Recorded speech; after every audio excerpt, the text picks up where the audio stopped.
The cold barrel of Big Al McGrady's pistol pressed against Clara Whitmore's temple as her stepfather counted blood money at the kitchen table.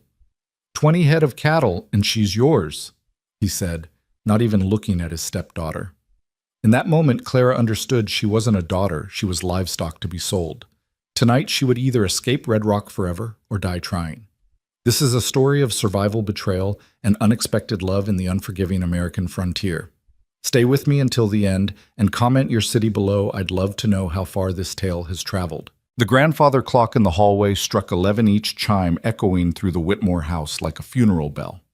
Clara pressed her ear against the rough wooden door of her room, listening to the sounds that would determine whether she lived free or died in chains. Downstairs, bottles clinked against glasses as her stepfather Samuel Whitmore entertained his guest, the man who had come to collect her like a prized mare. "She's spirited, I'll grant you that."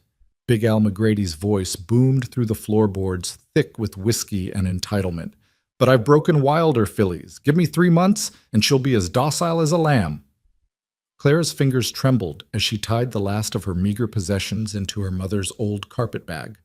2 dresses, a photograph of her real father, the silver locket her mother had pressed into her palm before the fever took her, and 43 cents she'd saved by taking in secret mending work. It wasn't much to start a new life, but it was more than she'd have as Big Al's property. "The girl's got her mother's looks," Samuel slurred, and Clara could picture him perfectly slouched in Papa's old chair, the one he'd claimed the day after the funeral, his greasy hair falling across his bloodshot eyes. "Elizabeth was a beauty, God rest her soul. Died 2 winters back, left me with the burden of raising her daughter." "Burden?" Big Al repeated with a laugh that made Clara's skin crawl. "Well, I'll be taking that burden off your hands come morning. My ranch needs a woman's touch, and my bed's been cold too long." The casual way they discussed her fate, as if she were a piece of furniture to be bartered, ignited something fierce in Clara's chest.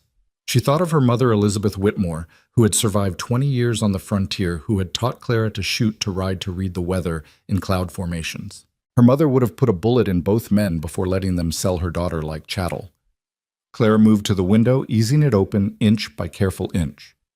The October wind bit at her face, carrying the scent of sage and distant rain. Below the ground looked impossibly far, but the old oak tree her father had planted on her 5th birthday stretched its arms toward her window like an old friend offering help.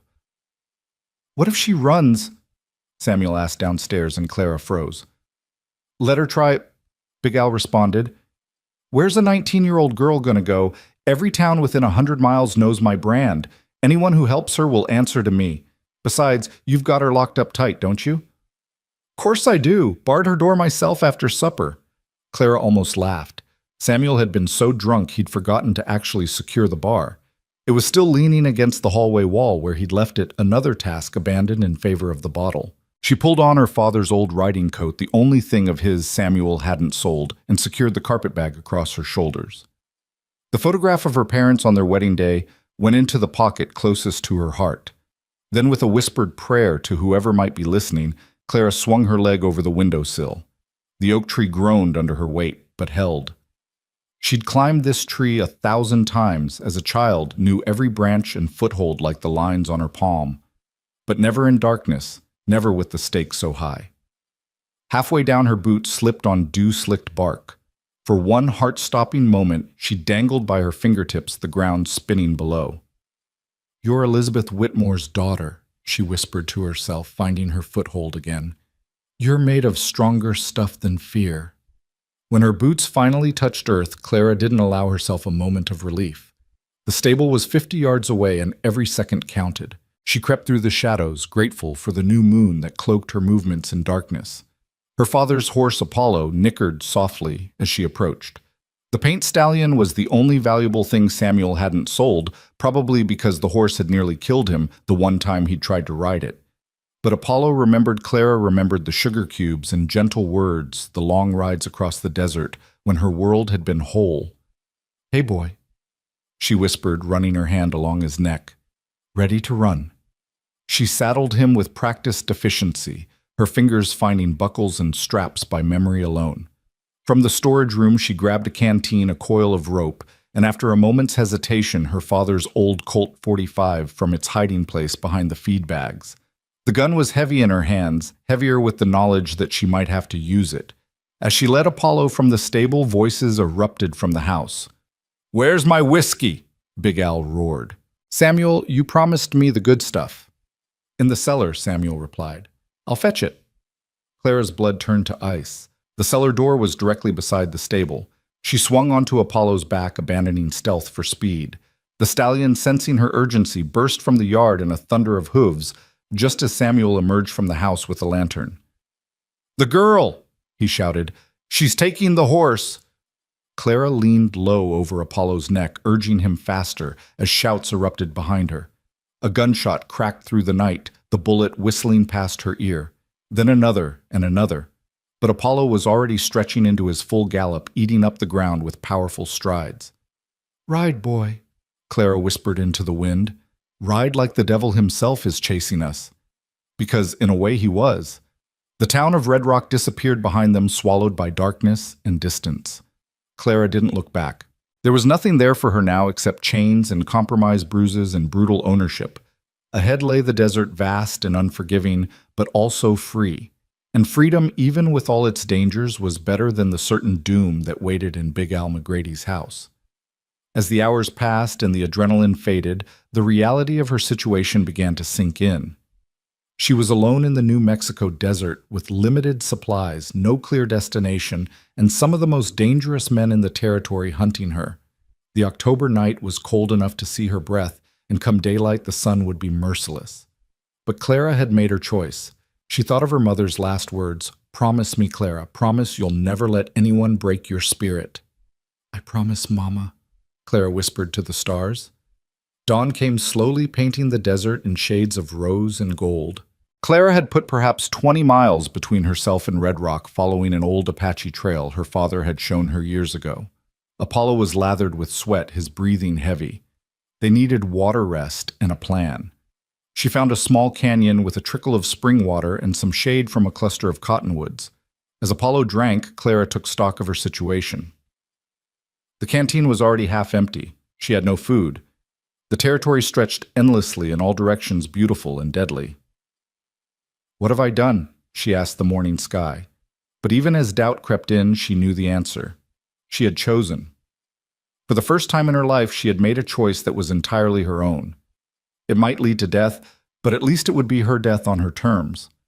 As the sun climbed higher, Clara allowed herself to rest against a boulder, the Colt heavy in her lap. She thought about the stories her father used to tell about pioneers and mountain men, about people who carved lives from nothing but determination and grit.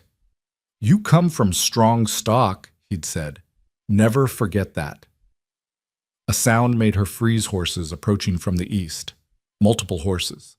Clara's heart hammered as she pressed herself against the rock, pulling Apollo deeper into the shadows of the canyon. Through a gap in the rocks, she could see riders approaching, 5 of them, moving with the easy confidence of men who owned the land they rode. But they weren't Big Al's men. These riders were leaner, harder, with the look of men who lived outside the law. As they drew closer, Clara could make out their faces, scarred, weathered, dangerous. The lead rider, a man with a black beard and cold eyes, raised his hand, bringing the group to a halt. "Water here," he said, his voice carrying clearly in the still morning air. "We'll rest the horses." Clara held her breath, her finger on the trigger of the Colt. If they found her a lone woman with a valuable horse, she knew what would happen. These weren't the type of men who respected anything but force.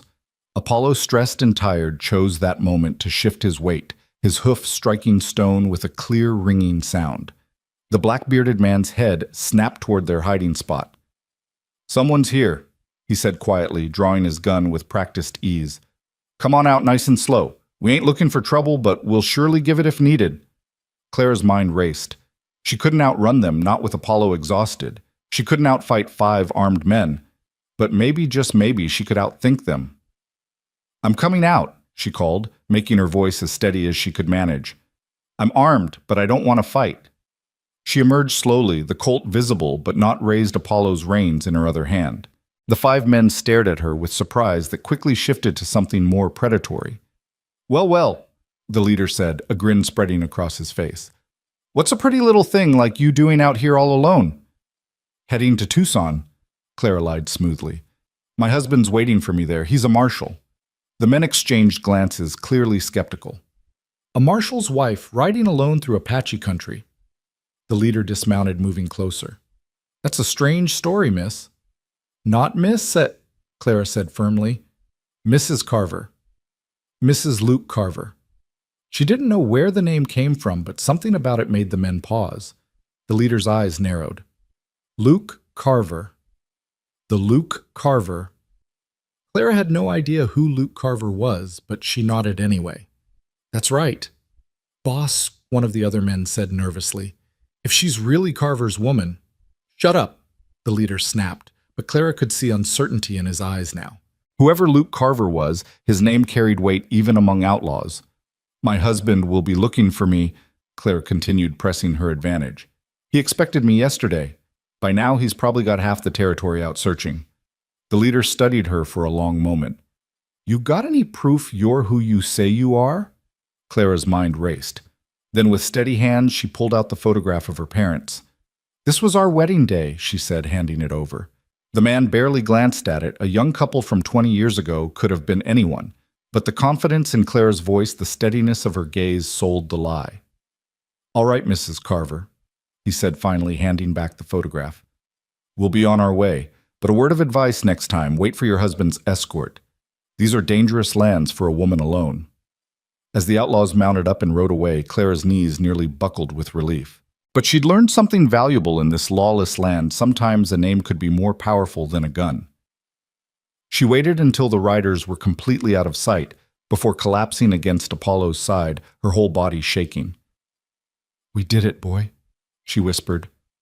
We survived. But she knew this was just the beginning. Big Al wouldn't give up easily, and now she'd claimed to be the wife of someone named Luke Carver, a man whose name made hardened outlaws think twice. She needed to find out who he was, and more importantly, make sure their paths never crossed. As the sun climbed toward noon, Clara mounted Apollo again and continued west deeper into the desert. The landscape changed from red rock to white sand, from scattered juniper to sparse creosote. The beauty was stark and unforgiving, like freedom itself. By late afternoon, both she and Apollo were struggling. The water from the canyon was long gone, and the October sun, while not as brutal as summer, was still strong enough to sap their strength. Clara's lips were cracked, her throat parched. Apollo's head hung low, his steps becoming unsteady. Just a little further, she promised him, though she had no idea if that was true. As if in answer to her desperate hope, she spotted something in the distance, a dark smudge against the pale sand that might be vegetation. Vegetation meant water. She urged Apollo toward it each step, an effort of will. It was further than it looked. Everything in the desert was, but finally they reached a small oasis of green. A natural spring bubbled from between rocks, feeding a pool, no bigger than a washtub, but to Clara it looked like paradise. She let Apollo drink first, knowing that without him she had no chance of survival. Only when he'd had his fill did she drop to her knees and cup the precious water to her lips. It tasted of minerals and earth, and it was the most delicious thing she'd ever experienced. As she refilled the canteen, Clara heard it, the distant sound of horses. Many horses. Her heart sank. Somehow Big Al's men had tracked her. She looked around desperately for cover, but the oasis was exposed, visible from all directions. There was nowhere to hide, nowhere to run. Apollo was too exhausted for another chase. This was it then. This was where her bid for freedom would end. Clara checked the Colt's 6 bullets. Not enough to fight off a posse, but maybe enough to ensure they didn't take her alive. She'd rather die free than live in captivity. The riders crested a rise, and Clara could see them clearly now. 8 men armed and ready. But wait, the man in the lead wasn't Big Al. This rider sat his horse differently, moved with a different kind of authority. As they approached, Clara raised the Colt, not pointing it at anyone specific, but making it clear she was armed and ready to use it. That's close enough, she called when they were within earshot. The lead rider raised his hand, bringing the group to a halt. He dismounted slowly, his movements deliberate and non-threatening. As he walked closer, Clara got her first good look at him. He was perhaps 35, lean and weathered like leather left in the sun. His eyes were the color of sage, sharp and intelligent.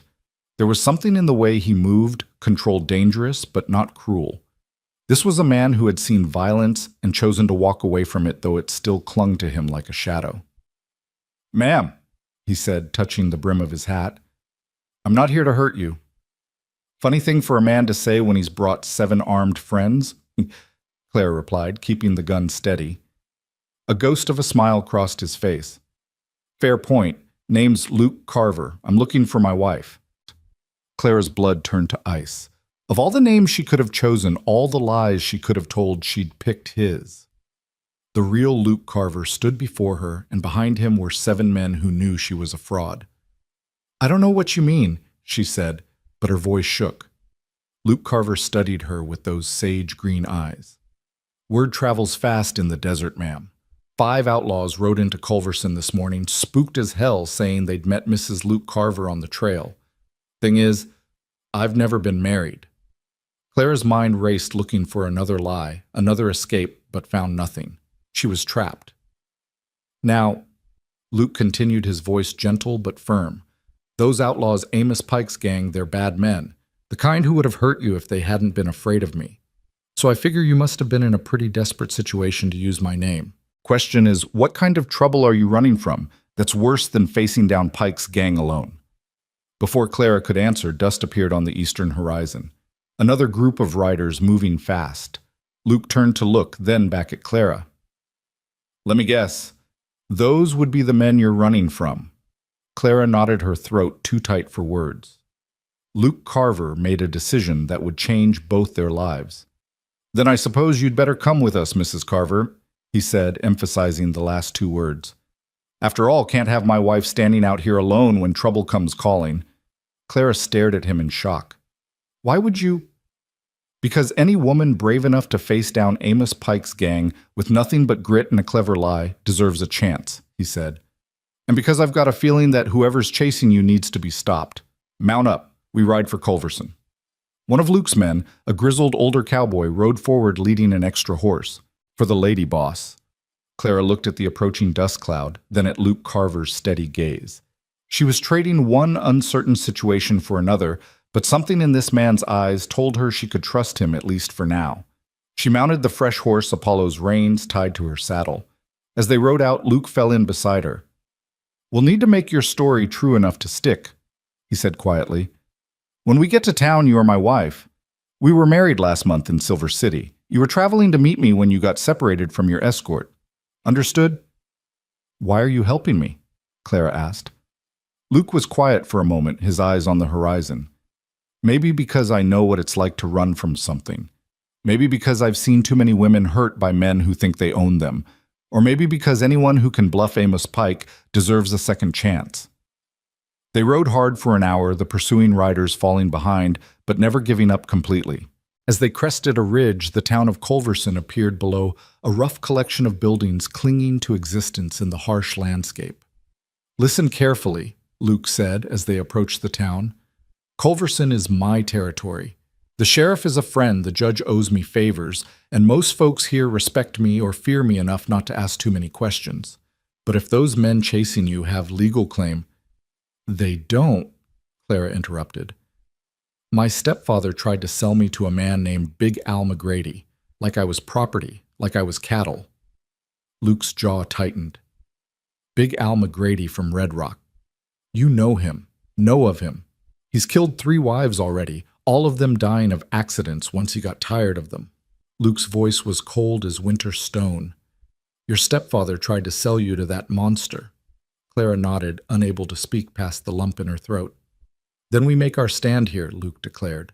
"Boys, when we hit town, spread the word. Anyone tries to take my wife will answer to me personally." As they rode down Main Street, Clara noticed how people stopped to stare. Women whispered behind their hands. Men touched their hat brims respectfully to Luke, and children ran alongside their horses. Luke Carver was clearly someone of importance here, someone with a reputation that commanded respect. They stopped at a 2-story building marked Hotel Culverson. Luke dismounted and helped Clara down, playing the part of the attentive husband perfectly. "Martha," he called to a plump woman emerging from the hotel. "This is my wife Clara. She's had a difficult journey. Could you see that she gets a room and a hot bath?" Martha's eyes widened with surprise, but she recovered quickly. Of course, Mr. Carver. Right this way, Mrs. Carver. As Clara followed Martha inside, she heard horses thundering into town. Through the window, she saw Big Al McGrady and 6 of his men riding down Main Street. Her stepfather Samuel was with them, looking haggard and angry. Luke stood in the middle of the street, his men flanking him, waiting. "Carver," Big Al shouted, dismounting heavily, "you've got something that belongs to me." "I don't recall taking anything of yours, McGrady," Luke replied calmly. "That girl, the one claiming to be your wife. Her stepfather sold her to me fair and square. I've got a bill of sale right here." Big Al pulled out a piece of paper, waving it like a weapon. Luke didn't even glance at it. "Last I checked, McGrady, this was still the United States of America. We don't buy and sell people here. War was fought over that, if you recall." "She's his legal ward," Big Al insisted. "He has the right to arrange her marriage." "She's 19, but," Luke countered, "of legal age to make her own decisions. And she's made hers. She's my wife." Samuel Whitmore pushed forward, his face red with drink and rage. "That's a lie. She ran off last night. There's no way she could have married you." Luke smiled a dangerous expression that made several onlookers step back. "You calling me a liar?" "Whitmore?" From the hotel window, Clara watched the confrontation with her heart in her throat. Luke was risking everything for her, a stranger who had stolen his name and brought trouble to his door. "I want to see her," Big Al demanded. "Let her tell me herself that she's your wife." Luke turned toward the hotel, his eyes finding Clara in the window. The question in his gaze was clear: did she want to face them or let him handle it? Clara made her decision. She walked out of the hotel, her head high, and stood beside Luke. "I'm here, Mr. McGrady." "You little thief," Samuel snarled. "You stole my horse." "The horse was my father's," Clara said steadily. "You stole everything else he left me. I only took what was mine." "And you're mine." Big Al stepped forward aggressively. "Bought and paid for." Luke moved so smoothly it was like water flowing. Suddenly, he was between Clara and Big Al, his hand resting on the butt of his pistol. "Touch my wife, McGrady, and it'll be the last thing you ever do." The tension in the street was thick enough to cut. Hands hovered near weapons, everyone waiting to see who would make the first move. Then the sheriff arrived, a tall man, with careful eyes and a badge that caught the afternoon sun. "What seems to be the trouble here?" "Sheriff Watson, fuss," Big Al said quickly. "This woman is legally mine. Her guardian sold her to me. I have the papers." Sheriff Watson looked at Luke, then at Clara, then back at Big Al. "Mrs. Carver, is it true your stepfather arranged a marriage for you?" Clara lifted her chin. "He tried to sell me sheriff, like I was livestock. I refused and left of my own free will. I'm of legal age and I've chosen my own husband." "She wasn't free to choose," Samuel protested.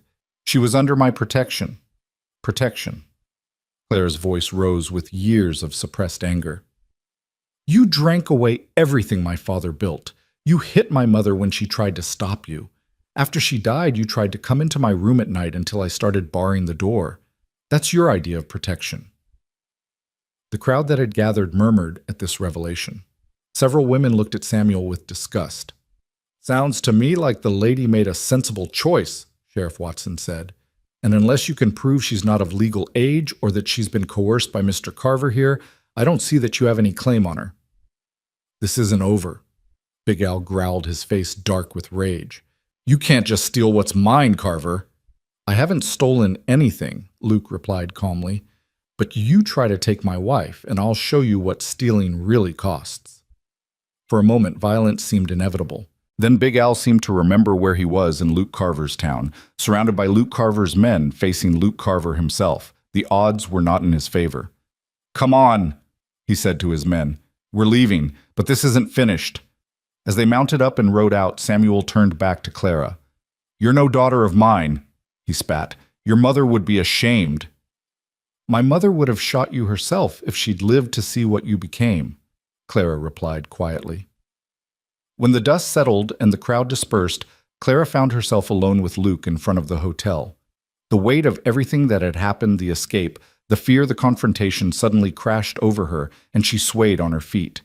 Luke caught her elbow, steadying her. "You did well," he said quietly. Took courage to face them like that. I don't even know how to thank you, Clara began, but Luke shook his head. We're not out of danger yet. Big Al won't give up that easily. He'll be back probably with more men, maybe with a judge in his pocket. We need to make this marriage real, at least on paper. Clara stared at him. You mean... I mean, we need to see Judge Morrison and make it official. It's the only way to protect you legally. We can have it annulled later once the danger's passed. But why would you do this for a stranger? Luke was quiet for a moment, looking out at the desert beyond the town. Maybe you're not the only one running from something, Mrs. Carver. Maybe having a wife, even a temporary one, solves some problems for me too. Before Clara could ask what he meant, he was already walking toward the courthouse. Come on, Judge Morrison doesn't like to work past sunset and we're burning daylight. The courthouse stood at the end of Main Street, a modest wooden building that had seen better days. Judge Morrison was indeed still there, a thin man with spectacles perched on the end of his nose, sorting through papers by lamplight. He looked up in surprise when Luke and Clara entered. Luke Carver, he said, setting down his pen. Haven't seen you in my courthouse for months. Usually means you're keeping out of trouble or making it where I can't see it. Need a favor, Judge, Luke said without preamble. This is Clara Whitmore. We need to be married. Tonight. Judge Morrison's eyebrows rose nearly to his receding hairline. The same Clara Whitmore that Big Al McGrady was just hollering about in the street, the one he claims belongs to him. The very same, Luke confirmed. And she belongs to no one but herself. We're here to make that clear, legal and binding.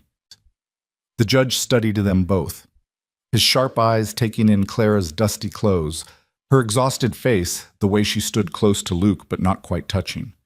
This is highly irregular, Luke. There are usually notices to be posted, waiting periods to be observed. We don't have time for usual, Luke replied. Big Al will be back probably with legal backing from Red Rock. We need this done proper before he returns. Judge Morrison removed his spectacles, cleaning them slowly while he thought. Clara, is it? Step forward, young lady. Clara moved closer to the desk, meeting the judge's gaze steadily. Are you here of your own free will? He asked. Is Luke Carver forcing you into this marriage? No, sir, Clara answered firmly. Mr. Carver is helping me. My stepfather tried to sell me to Big Al McGrady against my will. This marriage is my choice. And you understand what marriage means? The legal implications, the binding nature of the contract. Clara hesitated for just a moment, glancing at Luke, who nodded encouragingly. I understand, Judge Morrison. The judge sighed, putting his spectacles back on. I've known Luke Carver for 5 years. He's a hard man, some would say dangerous, but I've never known him to harm a woman or break his word. If he says he'll protect you, he will. He pulled out a marriage certificate. But I need to know this isn't just some scheme. Marriage is sacred even when it's done in haste. Judge, Luke said quietly, you know what Big Al did to his last 3 wives? You want that on your conscience? Morrison's face darkened. No, I don't. All right, I'll do it. But I need witnesses, 2 of them. Luke went to the door and called out. Within minutes, 2 of his men entered the grizzled older cowboy Clara had seen earlier, introduced as Walt and a younger man named Tommy, who couldn't stop staring at Clara with awe. Right then, Judge Morrison said, standing and pulling on his formal coat, let's make this legal. Stand together, please. Clara and Luke stood side by side before the judge's desk. She could feel the heat radiating from Luke's body, smell the leather and sage scent of him. Her heart was racing, but not entirely from fear anymore. We are gathered here, such as we are to witness the marriage of Luke Carver and Clara Whitmore. Judge Morrison began, his voice taking on a formal cadence. These are unusual circumstances, but the law is the law, and love finds its way in mysterious paths. Clara almost laughed at the mention of love. She'd known this man for less than a day, but as Judge Morrison continued with the ceremony, she stole glances at Luke's profile. The strong jaw, the lines around his eyes that suggested he'd smiled once upon a time before something had hardened him. Luke Carver. Do you take this woman to be your lawfully wedded wife, to protect and cherish in sickness and health for as long as you both shall live? I do, Luke said, his voice steady and sure. Clara Whitmore, Do you take this man to be your lawfully wedded husband, to honor and trust in good times and bad for as long as you both shall live? Clara's throat was dry. This was supposed to be temporary, a legal fiction to protect her from Big Al. But standing here with Luke's men as witnesses and the judge's solemn words filling the small room, it felt real. It felt like a choice that would change everything. "I do," she whispered. Then, stronger, "I do." "The rings?" Judge Morrison asked. Luke pulled a ring from his pocket, a simple gold band that had been worn smooth by years of use. "It was my mother's," he said quietly to Clara. "You can wear it until we sort this out." His fingers were gentle as he slipped it onto her hand. It fit perfectly, as if it had been waiting for her. "I now pronounce you husband and wife," Judge Morrison said. "Luke, you may kiss your bride." Clara's eyes widened. She hadn't thought about this part. Luke leaned close, his breath warm against her ear. "Just for show," he whispered, then pressed his lips briefly to hers. The kiss was quick, proper, but Clara felt it like lightning down to her toes. "Congratulations, Mr. and Mrs. Carver," Judge Morrison said, signing the certificate with a flourish. "May God have mercy on you both." As they left the courthouse, now legally bound, Clara tried to process what had just happened. In the span of 24 hours, she'd gone from being sold like cattle to being married to a stranger who might be her salvation or her doom. "The hotel's not safe," Luke said as they walked. "Big Al knows you're there. You'll stay at my place tonight." "Your place?" Clara's voice came out higher than intended. "I have a ranch outside town. Dozen men there who work for me. You'll be protected." He must have seen the fear in her eyes, because he added, "You'll have your own room. This marriage is for your protection, nothing more. I'm not Big Al McGrady." They retrieved Apollo and Clara's few belongings from the hotel. As they rode out of town, the sun was setting, painting the desert in shades of blood and gold. Luke's ranch was 5 miles north, nestled in a valley with good water and natural protection from the surrounding ridges. The main house was larger than Clara had expected, built of adobe and timber, with a wide porch that wrapped around 3 sides. It spoke of prosperity, but not ostentation, strength, rather than show. Men emerged from the bunkhouse as they arrived, curious about their boss's sudden bride. "Boys," Luke addressed them, "this is Mrs. Carver. Anyone who disrespects her or fails to protect her will answer to me. Understood?" A chorus of "Yes, boss" rang out, and Clara saw the respect these hard men had for Luke. Whatever else he was a leader they trusted. Inside the house was surprisingly well appointed. Native rugs covered the floors, good furniture filled the rooms, and books, dozens of books, lined shelves in what appeared to be Luke's study. "You read?" Clara asked, surprised. "When I have time," Luke replied, showing her upstairs. "Your room." He opened a door to reveal a spacious bedroom with windows facing the mountains. It was clean, comfortable, with feminine touches that seemed out of place. Lace curtains, a vanity with a mirror, a quilt that looked hand-stitched with roses. Luke noticed her looking. It was prepared for someone else. Long ago. It's never been used. His voice was tight with old pain. "I'll have Rosa bring you hot water for a bath. Supper's at 7. He left before Clara could ask about the someone else, the woman this room had been waiting for. Rosa turned out to be a motherly Mexican woman who ran Luke's household with warm efficiency. She brought not just hot water, but clean clothes, simple but well-made dresses that fit surprisingly well. "Senor Luke, he is a good man," Rosa said as she helped Clara wash the desert dust from her hair. "Lonely man, but good. You are the first woman he brings here. It's not what you think," Clara started to explain. Rosa smiled knowingly. "Love comes in many ways, senora. Sometimes it starts with kindness in the desert." At dinner, Clara sat across from Luke at a long table that could have seated a dozen. The awkwardness was palpable. They were married strangers, bound by law, but nothing else. "Tell me about Big Al McGrady," Luke said finally. "Everything you know." Clara set down her fork. "He owns the largest ranch in Red Rock. They say he has connections all the way to the governor's office. His first wife died in a fall from a horse. Witnesses said the horse had been beaten bloody before she mounted it. The second drowned in a creek that was only knee-deep. The third fell down the stairs and broke her neck, and no one investigated. Who would dare? He owns the law in Red Rock. My stepfather owed him gambling debts. I was the payment. Clara's hands clenched in her lap. My mother would have killed him herself if she'd known what Samuel would become after she died. How did she die? Fever 2 winters ago. She was strong, but the winter was harder. No money for a doctor because Samuel had drunk it all away. Clara's voice was steady, but Luke could see the pain in her eyes. She made me promise to stay strong to survive. I tried, but when Samuel started coming to my door at night— You don't have to explain, Luke said quietly. You did what you had to do. What about you? Clara asked. Rosa said, I'm the first woman you've brought here, but that room— Luke's jaw tightened. He was quiet so long Clara thought he wouldn't answer. Then, her name was Margaret. We were engaged. She was traveling here from Missouri to marry me when her stagecoach was robbed. She didn't survive. I'm sorry, Clara whispered. It was 3 years ago. The men who did it are dead now. The way he said it made Clara shiver. There was darkness in Luke Carver, carefully controlled but never far from the surface. Is that why you helped me because of her? Luke considered the question. Maybe. Or maybe I just recognize a fighter when I see one. You faced down Amos Pike's gang alone.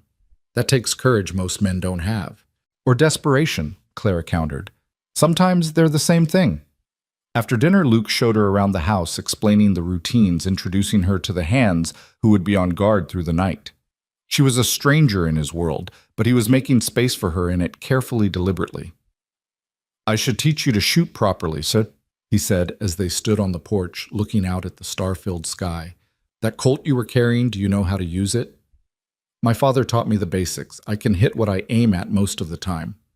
Most of the time isn't good enough when your life depends on it. We'll start tomorrow. Clara nodded, then asked the question that had been bothering her all evening. What happens when Big Al comes back, because we both know he will? Then we face him, Luke said simply. He's dangerous, but he's also arrogant. He'll make mistakes. We just need to be ready when he does. And when the danger's past, the marriage— We'll deal with that when the time comes, Luke said. But something in his voice suggested he was no more certain about that future than she was. That night, Clara lay in the bed meant for another woman wearing a nightgown that might have been Margaret's, protected by a man she'd married but didn't know. Through her window, she could see guards patrolling, their shadows moving in the moonlight. She was safer than she'd been in years, but safety, she was learning, was its own kind of cage. A sound woke her near midnight horses approaching fast. Clara was at the window in an instant, her heart pounding. But it was only 2 of Luke's men returning from town, reporting to him on the porch below her window. Big Al's still in Culverson, she heard one say. Took rooms at the Comstock Hotel. He's been sending telegrams all evening. To who? Luke asked. Judge Harvey in Santa Fe. Word is Harvey owes Big Al favors from way back. Might be trying to get some kind of legal backing to overturn the marriage. Let him try, Luke said. Morrison's paperwork is solid, and Harvey's jurisdiction doesn't reach here. There's more boss. Big Al's been hiring men, guns from Texas, professional types. Luke was quiet for a moment. How many? Could be a dozen, could be more. They're not advertising their presence. Double the watch, Luke ordered. And send word to Sheriff Watson. If Big Al's building a private army, the law needs to know. Clara moved away from the window, her mouth dry. This was escalating beyond a simple dispute over an unwanted marriage. Men were going to die because she'd refused to be sold. The weight of that settled on her shoulders like a stone. The next morning, Luke was true to his word about shooting lessons. He set up targets behind the barn away from the main operations of the ranch. Clara had brought her father's Colt, and Luke examined it with professional interest. Good gun, he said. Well maintained. Your father knew what he was doing. He was in the cavalry before he met my mother, fought in the Indian Wars. That explains the horse. Apollo's got military training written all over him. Luke loaded the Colt, demonstrating. Watch how I stand. Your stance is everything. Feet shoulder width apart, weight balanced. He moved behind her, adjusting her position. His hands were professional, impersonal, but Clara was acutely aware of every point of contact. Now sight down the barrel. Don't jerk the trigger, squeeze it smooth like you're pressing water from a sponge. Clara fired, hitting the outer edge of the target. Better than most beginners, Luke acknowledged. Again. They spent 2 hours in the morning sun, Luke patiently correcting her form, teaching her to reload quickly to shoot from different positions. By the end, Clara was hitting center mass consistently. You're a natural, Luke said, and Clara felt absurdly pleased by his praise. But targets don't shoot back, remember that. As they walked back to the house, one of the ranch hands came running. Boss riders coming? Looks like Big Al and maybe 15 men. Luke's expression hardened. Get everyone to defensive positions. Clara, get in the house. I can help. You can help by staying alive, Luke said firmly. This is what I do. Let me do it. From the house's upper window, Clara watched the riders approach. Big Al was in the lead, flanked by hard-looking men she didn't recognize, the hired guns from Texas, she assumed. They stopped just outside the ranch's main gate. Carver, Big Al shouted. I've got a proposition for you.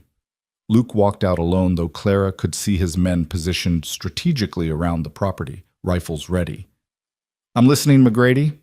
Simple business. That marriage of yours, it's inconvenient for both of us. You don't want trouble. I want what I paid for. So here's my offer, $10,000 for you to annul the marriage and hand over the girl.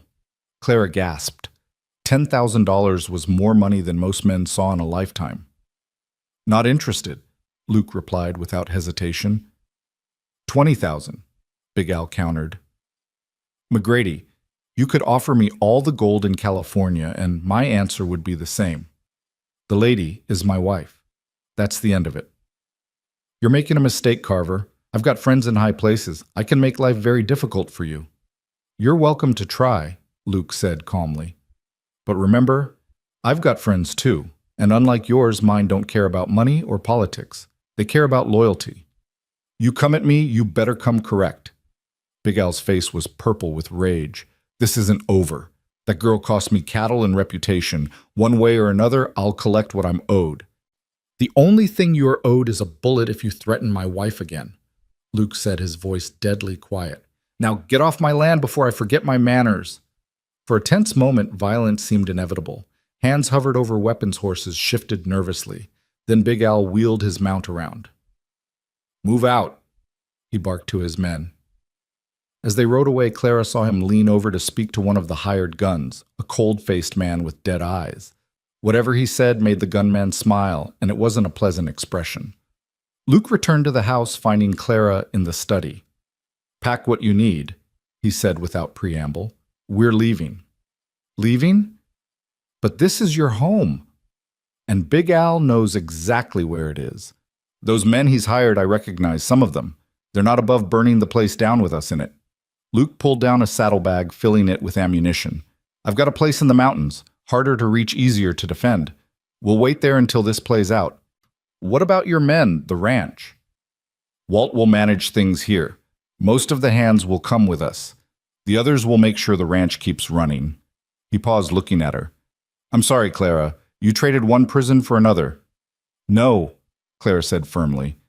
In prison, you don't get choices. You've given me nothing but choices since we met.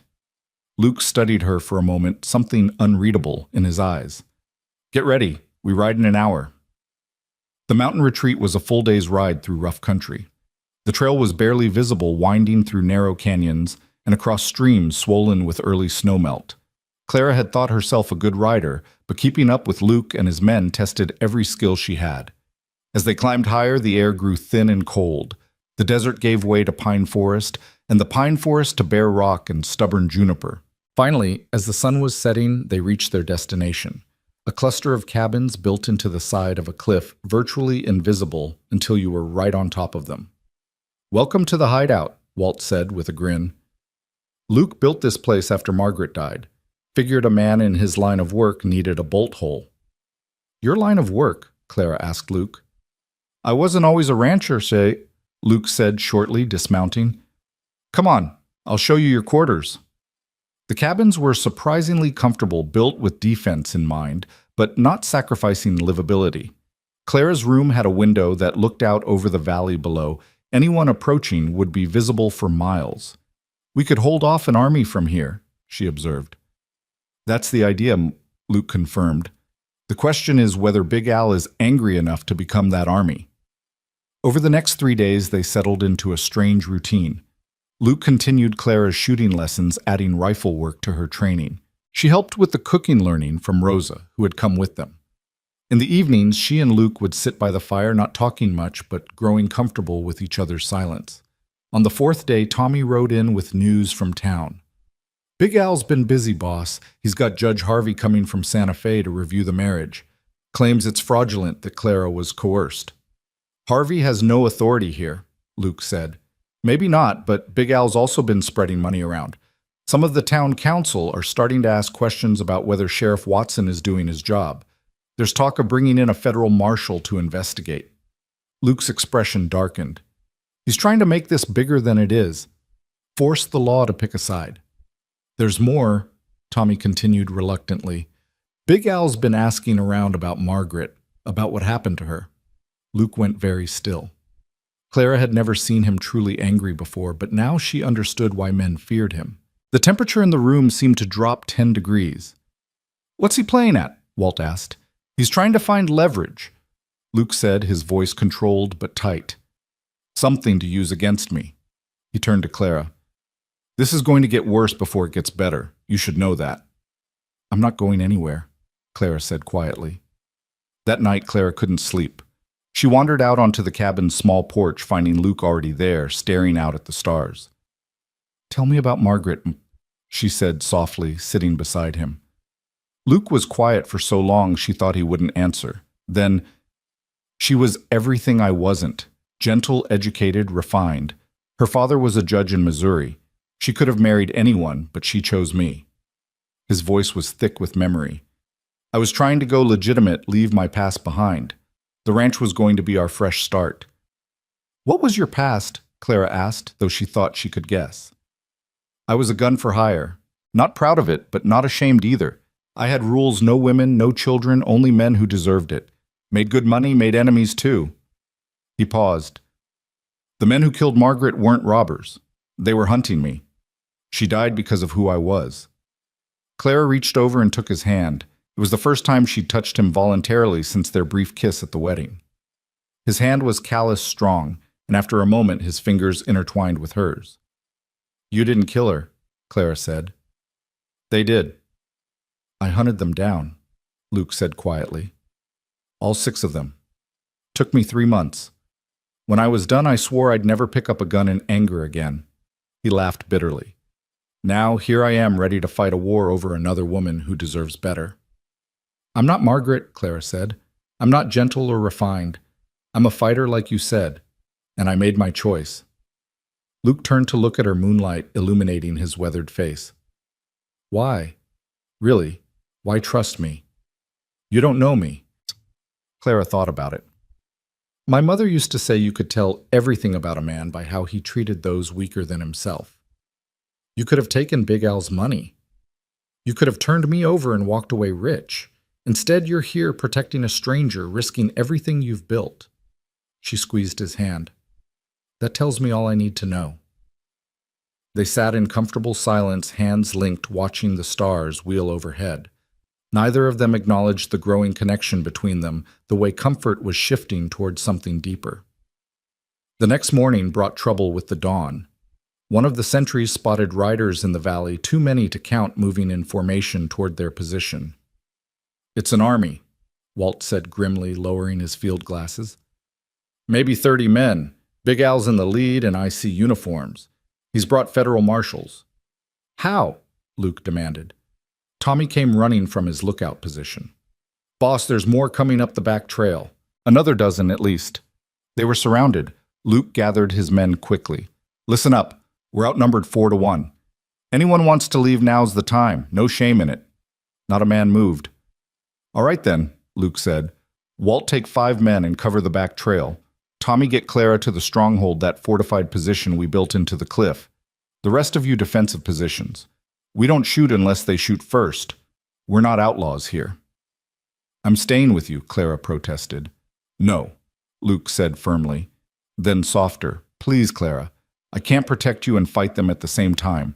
Let me know you're safe. Clara wanted to argue, but she saw the logic. She followed Tommy to the stronghold, a natural cave that had been reinforced with timber and stone. From there, she could see everything that was about to unfold. Big Al's force stopped just outside rifle range. A man in a federal marshal's uniform rode forward with a white flag. "Luke Carver," he called. "I'm Federal Marshal James Harrigan. I have a warrant for your arrest on charges of kidnapping and forced marriage. Come out peacefully, and no one needs to die today." "Since when is marriage a federal crime, Marshal?" Luke called back. "Since you forced an innocent girl into it to prevent her legal guardian from arranging a proper match," Harrigan replied. "We have testimony from Samuel Whitmore and Albert McGrady that you've coerced Miss Whitmore against her will." "That's a lie," Clara shouted from her position before anyone could stop her. "I married Luke Carver of my own free will. My stepfather tried to sell me to Big Al McGrady, like property. Luke protected me." Marshal Harrigan looked up at her position. "Ma'am, I need you to come down here so we can sort this out properly."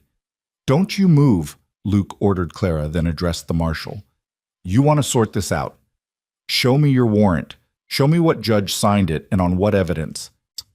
Harrigan hesitated, and in that hesitation Luke found his answer. "You don't have a warrant, do you? Big Al just convinced you to ride along with promises of glory or gold."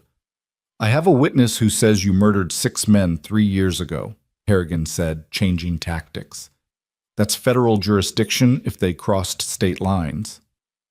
The temperature seemed to drop. Luke's men shifted nervously. "Those 6 men," Luke said slowly, deliberately, "murdered my fiancée. Shot her down in cold blood when she couldn't tell them where I was. Yes, I hunted them down.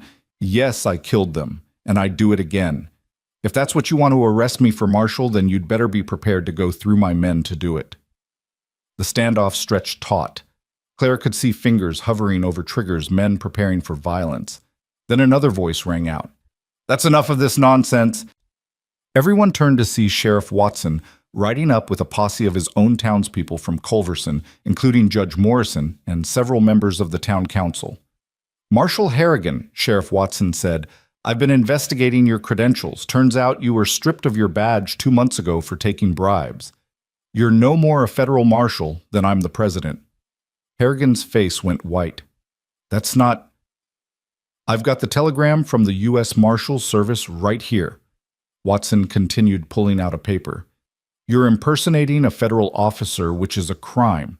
And Big Al McGrady, you're under arrest for conspiracy to commit kidnapping and fraud."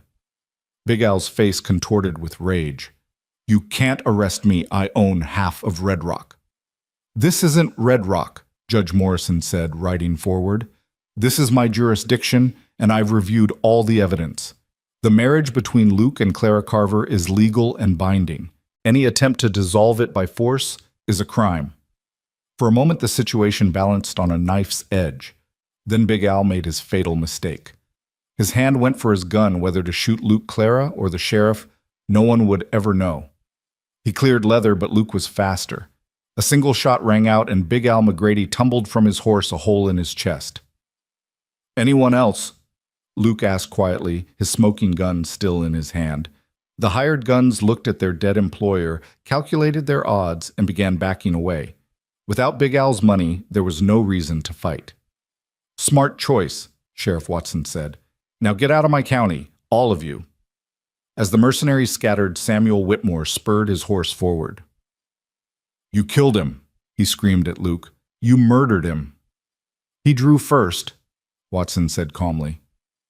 "Self-defense clear as day, and you, Whitmore, are under arrest for attempting to sell your stepdaughter into bondage." "She's lying about everything," Samuel protested as Watson's men surrounded him. "I was trying to arrange a good marriage for her." "Save it for the judge," Watson said, nodding to his men to take Samuel away.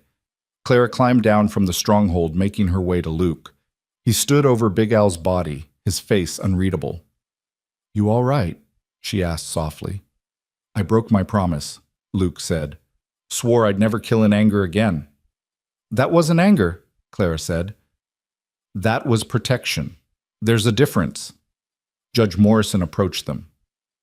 "Mr. and Mrs. Carver, I apologize for all this unpleasantness. Your marriage stands, and no one will challenge it again." He paused. though I do hope you'll consider making it more than just a legal convenience. You two seem well suited." As the judge rode away with the others, leaving Luke's people to deal with the aftermath, Clara and Luke stood together in the morning sun. "It's over," Clara said, hardly believing it. "This part is," Luke agreed. "But Samuel will likely go to prison. Big Al's dead. You're free to do whatever you want now. The marriage, we can annul it if you want. You don't need my protection anymore." Clara looked at him, this hard man who'd killed for her, who'd risked everything to keep her safe. She thought about the empty room waiting for Margaret, about the loneliness she'd seen in his eyes, about the way their hands fit together. "What if I don't want it annulled?" she asked quietly. Luke turned to her surprise and something else hope in his eyes. "Clara, you don't owe me anything." "I know," she interrupted. "This isn't about owing, it's about choosing. And I choose you, Luke Carver, if you'll have me." Instead of answering with words, Luke pulled her into his arms and kissed her properly. This time, not for show or legal necessity, but because he wanted to, because she wanted him to. When they finally broke apart, both breathless Walt's voice rang out from behind them. "About damn time. Rosa, you owe me $5. The tension broke as everyone laughed, the weight of recent danger giving way to relief, and something that might have been joy. The journey back to the ranch took on a different quality now that the immediate danger had passed. Clara rode beside Luke, their horses matching pace, and she found herself stealing glances at this man who was legally her husband and might become so much more. The weight of Big Al's threat no longer pressed on her shoulders, but something else had taken its place, the terrifying possibility of genuine happiness. "You're thinking too loud?" Luke said, a hint of amusement in his voice. "How does one think too loud?" Clara asked. "Your face shows everything. Right now you're worried about something. Want to tell me what—" Clara considered deflecting, but they'd moved past that, hadn't they?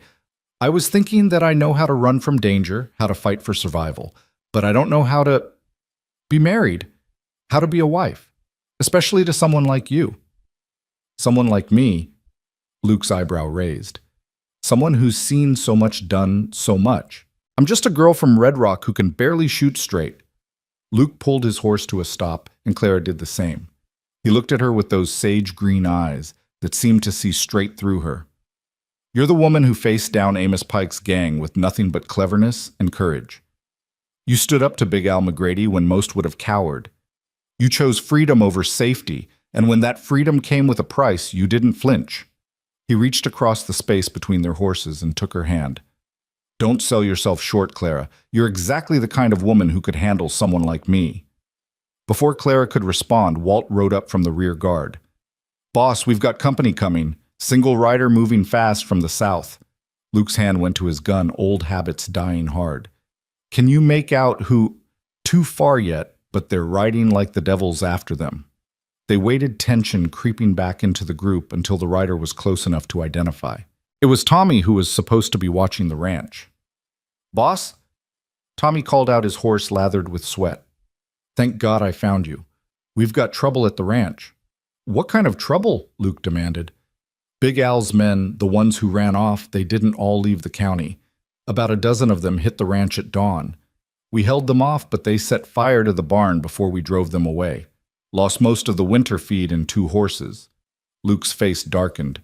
"Anyone hurt?" "Rodriguez took a bullet in the shoulder, but he'll live. Rosa's tending to him. The house, still standing. They tried for it, but we had enough men to keep them back." Luke turned to his men. "We ride hard for home. Those bastards think they can burn me out. They're about to learn different." The group spurred their horses into a gallop, eating up the miles between the mountain hideout and the ranch. Clara kept pace, her mind racing. She'd thought it was over when Big Al died, but violence, she was learning, had a way of breeding more violence. They smelled the smoke before they saw it. The barn was a blackened skeleton against the sky wisps of smoke still rising from the ruins. Men were hauling water from the well, dousing the last hot spots. The main house stood intact, but Clara could see bullet holes in the walls, broken windows, hastily boarded up. Rosa came running out as they arrived. "Senor Luke, thank the saints you're safe. Those men, they were like demons, shooting and burning." "Where's Rodriguez?" Luke asked, dismounting. "Inside. The bullet went clean through. He'll be all right with rest." Luke nodded, then turned to Walt. Double the watch. Send riders to track those men. I want to know where they are and what they're planning. You think they'll come back? Clara asked. They tasted blood and got away with it. Yeah, they'll be back. Luke's expression was grim. This was a message. They're saying Big Al's death doesn't end this. That night the ranch felt like an armed camp. Men patrolled constantly, rifles at the ready. Clara helped Rosa tend to Rodriguez, who was fevered but stable. The young vaquero kept apologizing for getting shot as if it were somehow his fault. You protected the ranch, Clara told him firmly. You did your job. Now let us do ours and get you well. She found Luke in his study later poring over a map of the region by lamplight. Planning our defense, she asked. Planning our offense, he corrected. I'm done being reactive. These men want a war. I'll give them one. Luke, Clara started, worried about the darkness she heard in his voice. They burned my barn, Clara. Shot one of my men. Tried to burn the house where you were supposed to be sleeping. His fist came down on the desk. I've tried to leave violence behind, but it keeps finding me. Clara moved around the desk, placing her hands on his shoulders. They were rigid with tension. What would Margaret want you to do? Luke stiffened at the name, then slowly relaxed. She'd want me to be better than them, to find another way. And what do you want? I want them dead, Luke said honestly. Every last one of them. But that's not who I'm trying to be anymore. Not who I want to be for... He trailed off. For... Clara prompted gently. For you, Luke finished quietly. I don't want you to see me become the killer I used to be. Clara turned his chair so he faced her, then surprised them both by sitting in his lap, her arms around his neck. I've already seen you kill Luke. You killed to protect me. That doesn't make you a monster. It makes you mine. The last word hung in the air between them, loaded with meaning. Luke's hands came up to frame her face, and this time when they kissed, there was no hesitation, no holding back. It was hunger and promise, and the desperate need of two lonely people finding each other. A knock at the door interrupted them. Clara scrambled to her feet, her face flushed as Walt entered. Sorry to interrupt, boss, but we found them. The men who hit us are holed up at the old Baxter place about 10 miles east. Looks like they're planning to stay a while. How many? Luke asked, his voice remarkably steady for a man who'd just had his wife in his lap. 11, maybe 12. They've got supplies for a siege. Then we'll give them one, Luke said. Get the men ready. We ride at first light. After Walt left, Clara turned to Luke. I'm coming with you. No. Luke. Clara, please. I can't do what needs to be done if I'm worried about you. And I can't sit here wondering if you're coming back, Clara countered. I'm not Margaret, Luke. I'm not going to wait at home while you fight my battles. Luke studied her for a long moment. You're right. You're not Margaret. He pulled her close again. You're something entirely different. And maybe that's exactly what I need. They stood there holding each other, both aware that tomorrow would bring more violence, more testing of their still fragile bond. Dawn came too soon. Clara dressed in pants and one of Luke's shirts, better for riding and fighting than her dresses. She strapped on her father's Colt, the weight of it familiar now after Luke's training.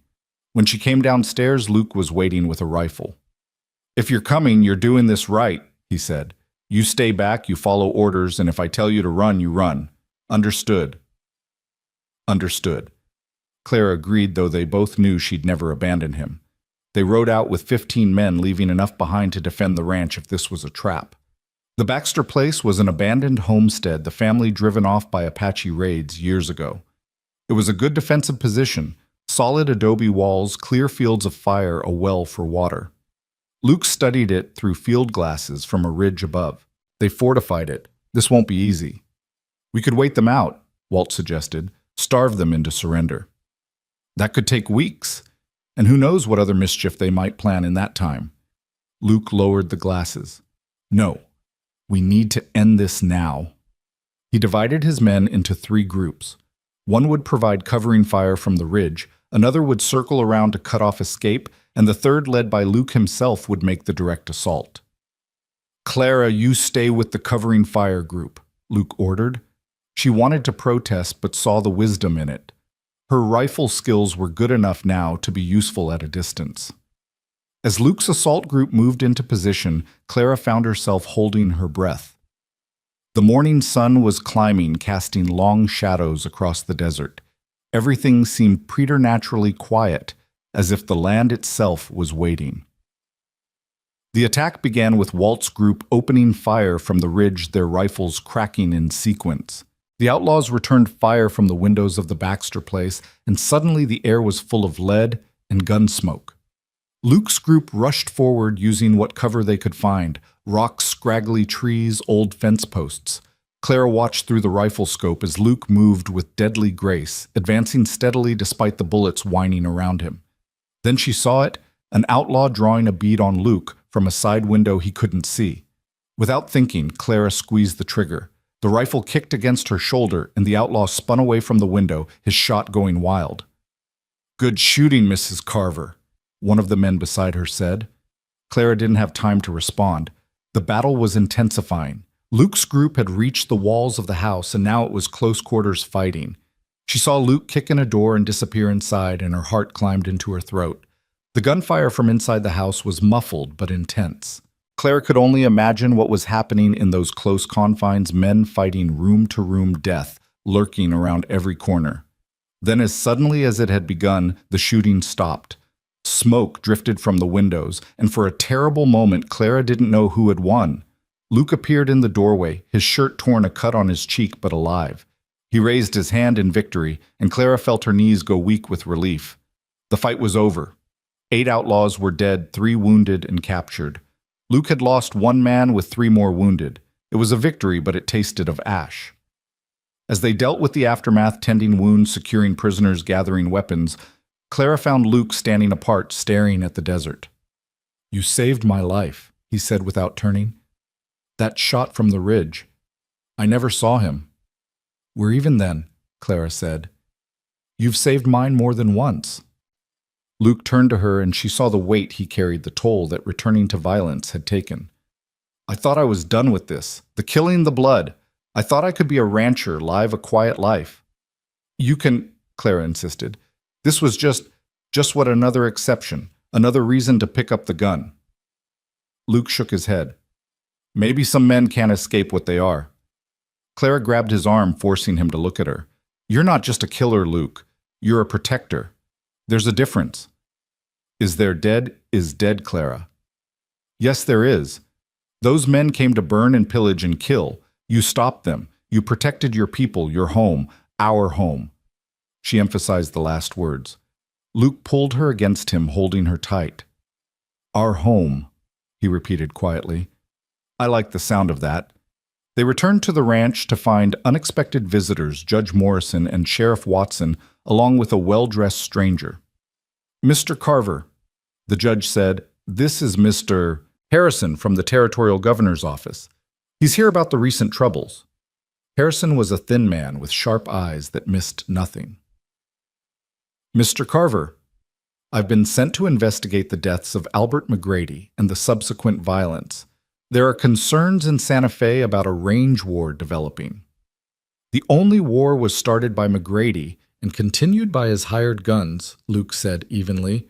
"We've only defended ourselves. Be that as it may, 12 men are now dead. That tends to concern the authorities." Clara stepped forward. "Mr. Harrison, everything that's happened stems from my stepfather attempting to sell me to Albert McGrady against my will.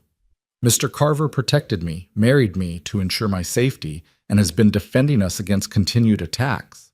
If the authorities are concerned, perhaps they should be concerned about why women can be sold like cattle in this territory." Harrison looked uncomfortable. "Yes, well, that's a matter for the legislature." "No, sir," Clara interrupted. "It's a matter of basic human dignity, and until the law recognizes that men like my husband will have to protect those the law won't." Sheriff Watson cleared his throat. "For what it's worth, Harrison, I've investigated thoroughly. Every death has been justified self-defense or defense of property. Luke Carver has broken no laws." Harrison sighed. "Very well. But Mr. Carver, I'm warning you, the governor wants peace in this region. Any more violence, justified or not, and there will be consequences." After the officials left, Luke and Clara stood on the porch, watching the sun set over their damaged but still standing ranch. "You were magnificent," Luke said. "The way you stood up to Harrison." "I learned from the best," Clara replied, leaning against him. "So what now? Will there be peace?" "For a while. The outlaws are scattered or dead. Your stepfather will go to prison. But men like us, Clara, we tend to attract trouble." "Men like us?" Clara smiled. "I think you mean people like us. I'm not some delicate flower anymore, Luke Carver." "No," Luke agreed, turning to kiss her. "You're definitely not." That night, for the first time since their hasty marriage, Clara didn't go to the room that had been prepared for Margaret. She went to Luke's room, to Luke's bed, to Luke's arms. They came together with a desperate passion, two damaged souls finding healing in each other's touch. "I love you," Luke whispered in the darkness afterward, the words seeming to surprise him. "I didn't think I could anymore, but I do." "I love you too," Clara replied, tracing the scars on his chest, each one a story of survival. "Not because you saved me, but because you let me save myself." They lay intertwined, listening to the night sounds of the ranch horses, nickering men changing watch, the distant cry of a coyote. It was a hard life they'd chosen, or that had chosen them, but it was theirs. A week passed in relative peace. The barn was being rebuilt, the wounded were healing, and Clara was learning to be a rancher's wife, though her version involved as much time in the saddle working cattle as in the house managing domestic affairs. Rosa was scandalized and delighted in equal measure. "Senora Clara, ladies don't brand cattle," Rosa protested as Clara came in covered in dust and smelling of smoke from the branding fires. "This lady does, Pa," Clara replied with a grin. "How else will I learn to run this place when Luke's away?" "Away?" Luke asked, entering the kitchen. "Who says I'm going anywhere?" But even as he spoke, Clara could see the restlessness in him. The ranch was peaceful, productive, but Luke was a man used to action, to purpose, beyond just raising cattle. That evening, as they sat by the fire, Clara broached the subject. "You're not happy just being a rancher, are you?" Luke looked at her in surprise. "What makes you say that? You patrol the property like you're expecting an attack. You clean your guns daily. You watch the horizon like it might bring trouble or hope. You're not sure which." Luke was quiet for a moment. "I thought I wanted peace. After Margaret, all I wanted was to hide here, raise cattle, forget the world. But you're not made for hiding," Clara finished. "Neither am I, it turns out." "What are you saying?" Clara took a deep breath. "Sheriff Watson is getting old. He mentioned the other day that he's thinking of retiring. The town needs a new sheriff, someone who can handle the rough elements that drift through." "You think I should be a lawman?" Luke laughed, but it wasn't dismissive. "That's quite a change from gun for hire." "Not so different. You'd still be protecting people, keeping the peace, but it would be legal respectable. We could have a house in town, be part of the community." Luke considered this. "And what would you do as a sheriff's wife host tea parties?" Clara snorted. "Hardly. I was thinking I might open a school. This territory needs education if it's ever going to be civilized, and someone needs to teach these frontier children that women are more than property." "A sheriff and a schoolmarm," Luke mused. "We'd be downright respectable." "Disappointing, I know," Clara teased. Luke pulled her onto his lap, a move that had become familiar and cherished. "Nothing about you could ever be disappointing, Clara Carver." They kissed long and deep, but were interrupted by the sound of approaching horses. Luke was on his feet instantly, hand on his gun, but relaxed when he recognized Walt's voice calling out, "Boss, Mrs. Carver, you need to see this."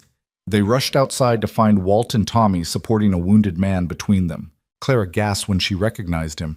It was one of Big Al's hired guns, the cold-eyed one she'd seen talking to McGrady before he died. "Found him crawling across the north pasture," Walt explained. "He's been shot up pretty bad." "Why bring him here?" Luke demanded. The wounded man raised his head with effort. Because I have information about your wife, about her real father." Clara's blood went cold. "My father is dead." The man coughed, blood speckling his lips. "Tom Whitmore. Wasn't your real father. Your mother. She never told you." "You're lying," Clara said, but her voice shook. "Why would I lie when I'm dying? the man gasped. Your real father is Jacob Morrison, the judge. The world seemed to tilt. Clara grabbed Luke's arm for support. That's impossible. Your mother and Morrison, before she married Whitmore. Morrison was already married, couldn't acknowledge you, but he's been watching all these years. The man's voice was fading. Why tell us this? Luke demanded. Because Morrison paid Big Al to take the girl, wanted her, away from here, where no one would know, protect his reputation. The man's eyes were glazing. Big Al was supposed to take her far away, not marry her, but Big Al got greedy.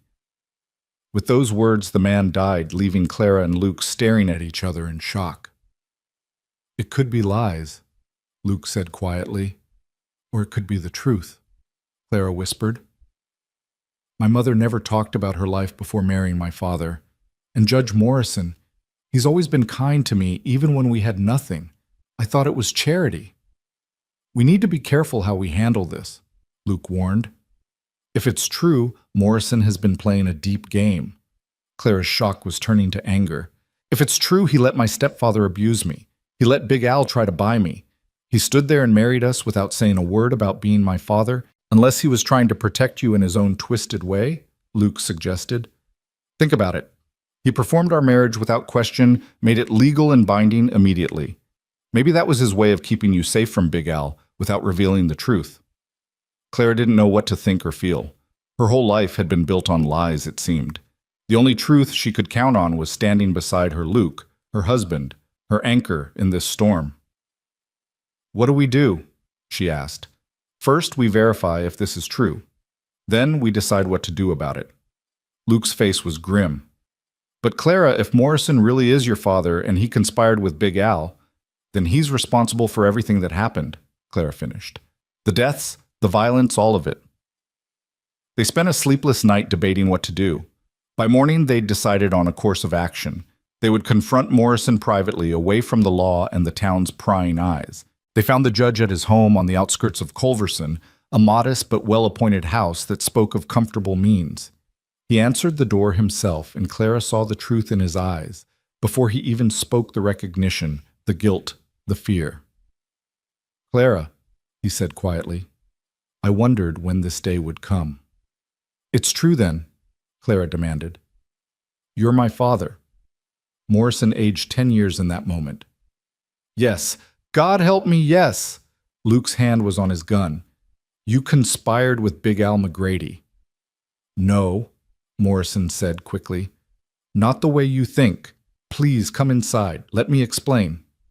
They followed him into his study, a room lined with law books and portraits of stern-faced men. Morrison poured himself a whiskey with shaking hands. Your mother, Elizabeth, and I were young, in love, stupid.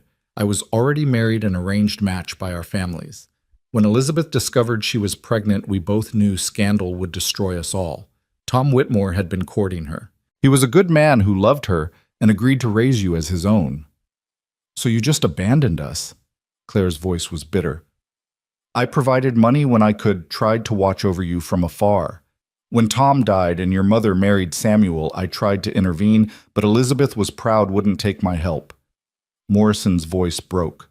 When she died, I failed you. I should have claimed you, then scandal be damned, but I was a coward. And Big Al? Luke pressed. When Samuel's debts to McGrady became known, I went to Big Al privately. I offered to pay the debts if he would leave Clara alone. He agreed, took my money, then went after her anyway. Morrison's face was wet with tears. I performed your marriage immediately because I knew it was the only way to protect you. Luke Carver's reputation would keep you safe where my money and position had failed. Clara stared at this man who was her father, this stranger who had shaped her life from the shadows. Your cowardice nearly got me killed, got other men killed. I know, Morrison whispered. I know, and I'll carry that guilt forever. Your guilt means nothing to the dead, Luke said coldly. What are you prepared to do now?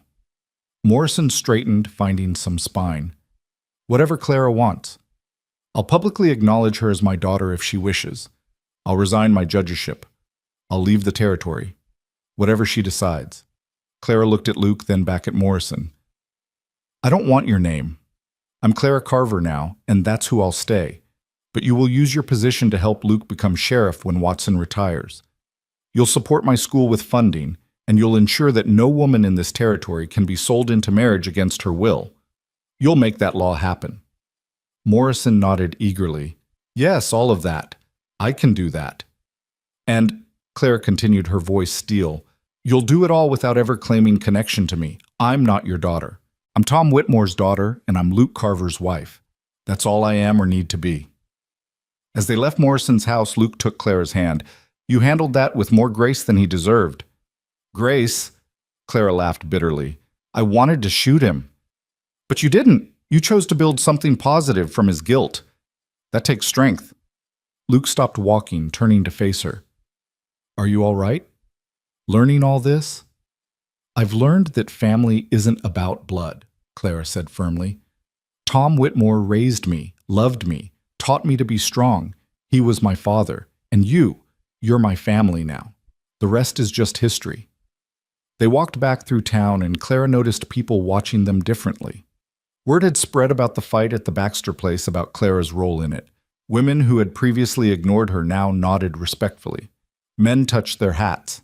They weren't just seeing Luke Carver's surprisingly acquired wife anymore. They were seeing a woman who had fought for her place in this harsh land and won.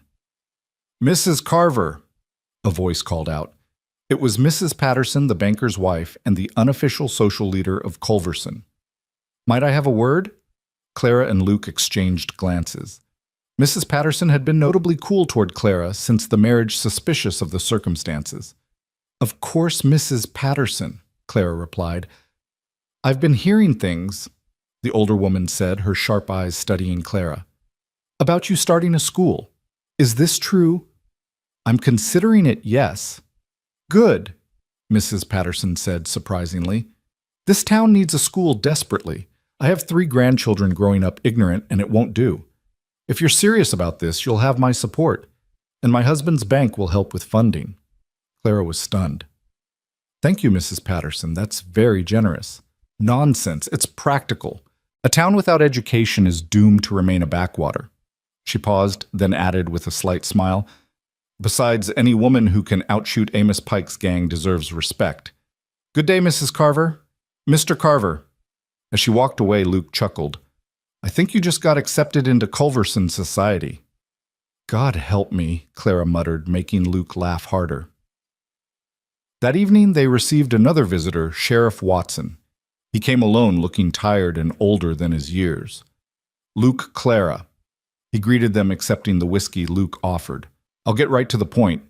I'm retiring at the end of the month. This business with Big Al and the aftermath, I'm too old for this level of violence anymore. Tom, you've been a good sheriff, Luke said. Maybe once, but the territory's changing, getting rougher. It needs someone younger, someone with your kind of experience. Watson looked directly at Luke.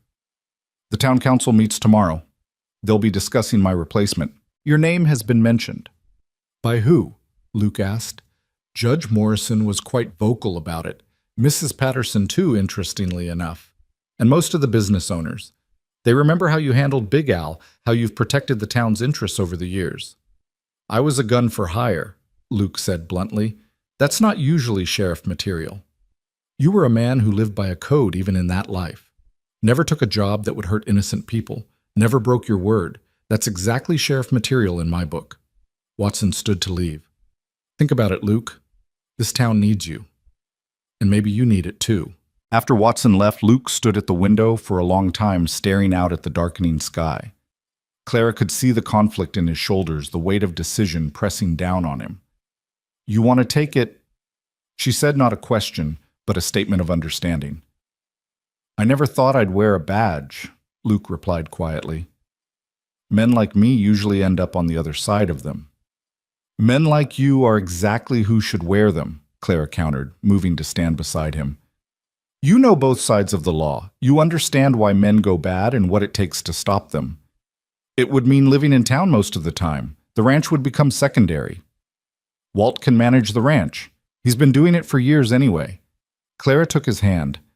This is your chance to become who you were meant to be, not who circumstances forced you to become.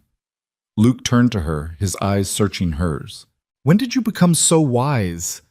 Somewhere between running from Big Al and learning to shoot straight, Claire replied with a small smile. We both changed, Luke. Maybe it's time to embrace that change fully. The next morning, they rode into town together for the council meeting. The small courthouse was packed with citizens all curious about who would replace Sheriff Watson. Clara noticed Judge Morrison presiding, his eyes carefully avoiding hers.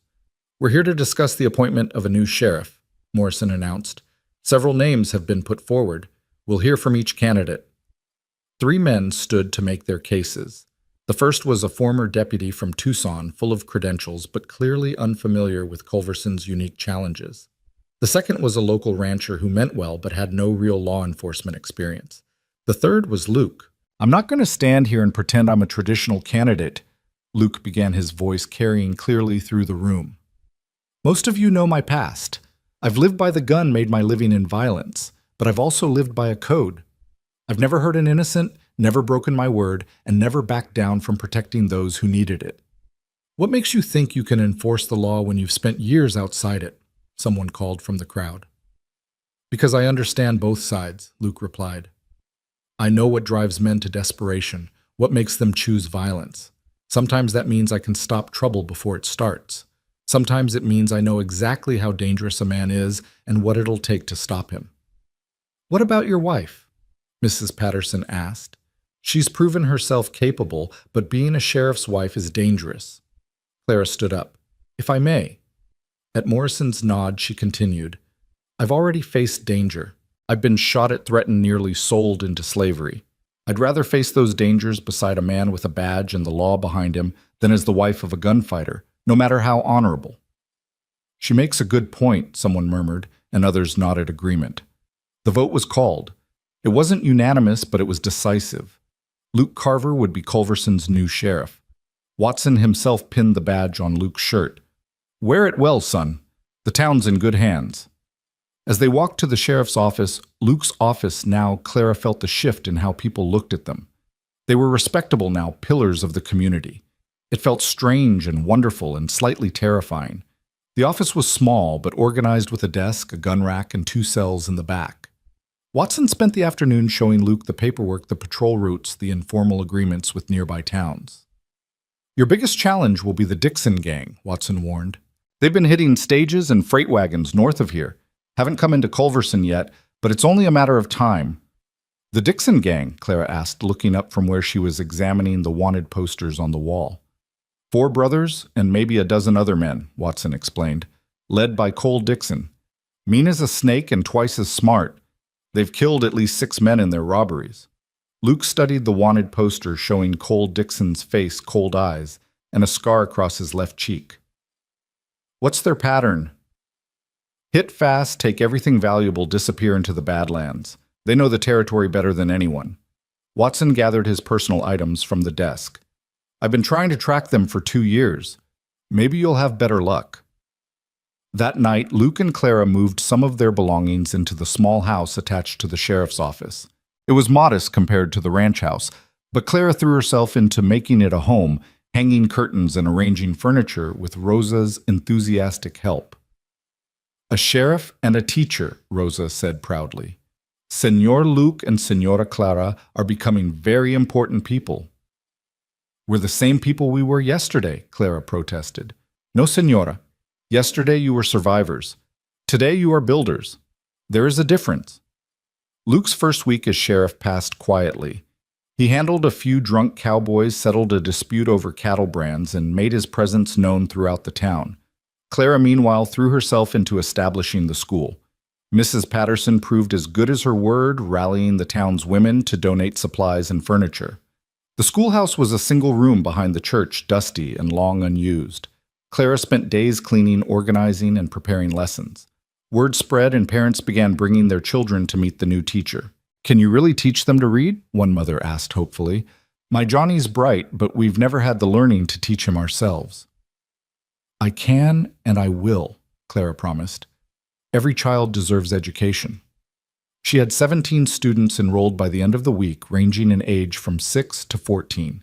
It was daunting, but Clara felt a purpose she'd never experienced before. The peace was shattered on a Thursday afternoon. Clara was teaching arithmetic when she heard the thunder of hooves and shouting from Main Street. Through the window, she saw a cloud of dust and riders, many riders pouring into town. "Children under your desks now," she ordered calmly, though her heart was racing. She grabbed the rifle she'd started keeping in the corner Luke had insisted and moved to the door. The Dixon gang had come to Culverson. They rode down Main Street like conquering armies of old, shooting into the air, whooping and hollering. Cole Dixon himself led them, his scarred face twisted in a grin of malicious pleasure. They stopped in front of the bank. Clara could see Luke emerging from the sheriff's office badge, glinting in the sun, walking calmly toward the gang. He was alone. His newly appointed deputies were out on patrol. "That's far enough," Luke called out when he was within earshot. Cole Dixon turned in his saddle, eyeing Luke with amusement. "Well, well, Watson finally grew too old, did he? And they replaced him with, who are you exactly?" "Sheriff Carver, and you're under arrest for robbery and murder." "Cole." The gang laughed, 13 men all armed against one sheriff. "Sheriff Carver," Cole mused. "Wait, I know that name. You're the gun for hire. Killed the Paulson brothers up in Colorado." "That was a long time ago," Luke said evenly. "Not so long that you've forgotten how to count, I hope. 13 against 1 ain't good odds, Sheriff." 14 against 2, Claire's voice rang out. She'd moved to the roof of the mercantile rifle aimed at Cole's head. "And I don't miss at this range." Cole's eyes flicked to her, taking in the steady hands, the determined face. "Your woman, Sheriff, my wife," Luke confirmed. "And she's right. She doesn't miss." The tension stretched taut. Citizens were hiding in buildings, peering through windows. The gang members' hands hovered near their guns, waiting for Cole's signal. Then Walt and 3 ranch hands appeared from the livery stable, armed and ready. Tommy emerged from the hotel with 2 more men. The deputies Luke had sent on patrol must have been recalled somehow because they appeared at the end of the street. "Looks like the odds just changed," Luke said calmly. "Now you can try to rob that bank and most of you will die. Or you can ride out now and live to rob another day. Your choice, Cole." Cole Dixon was many things, but he wasn't stupid.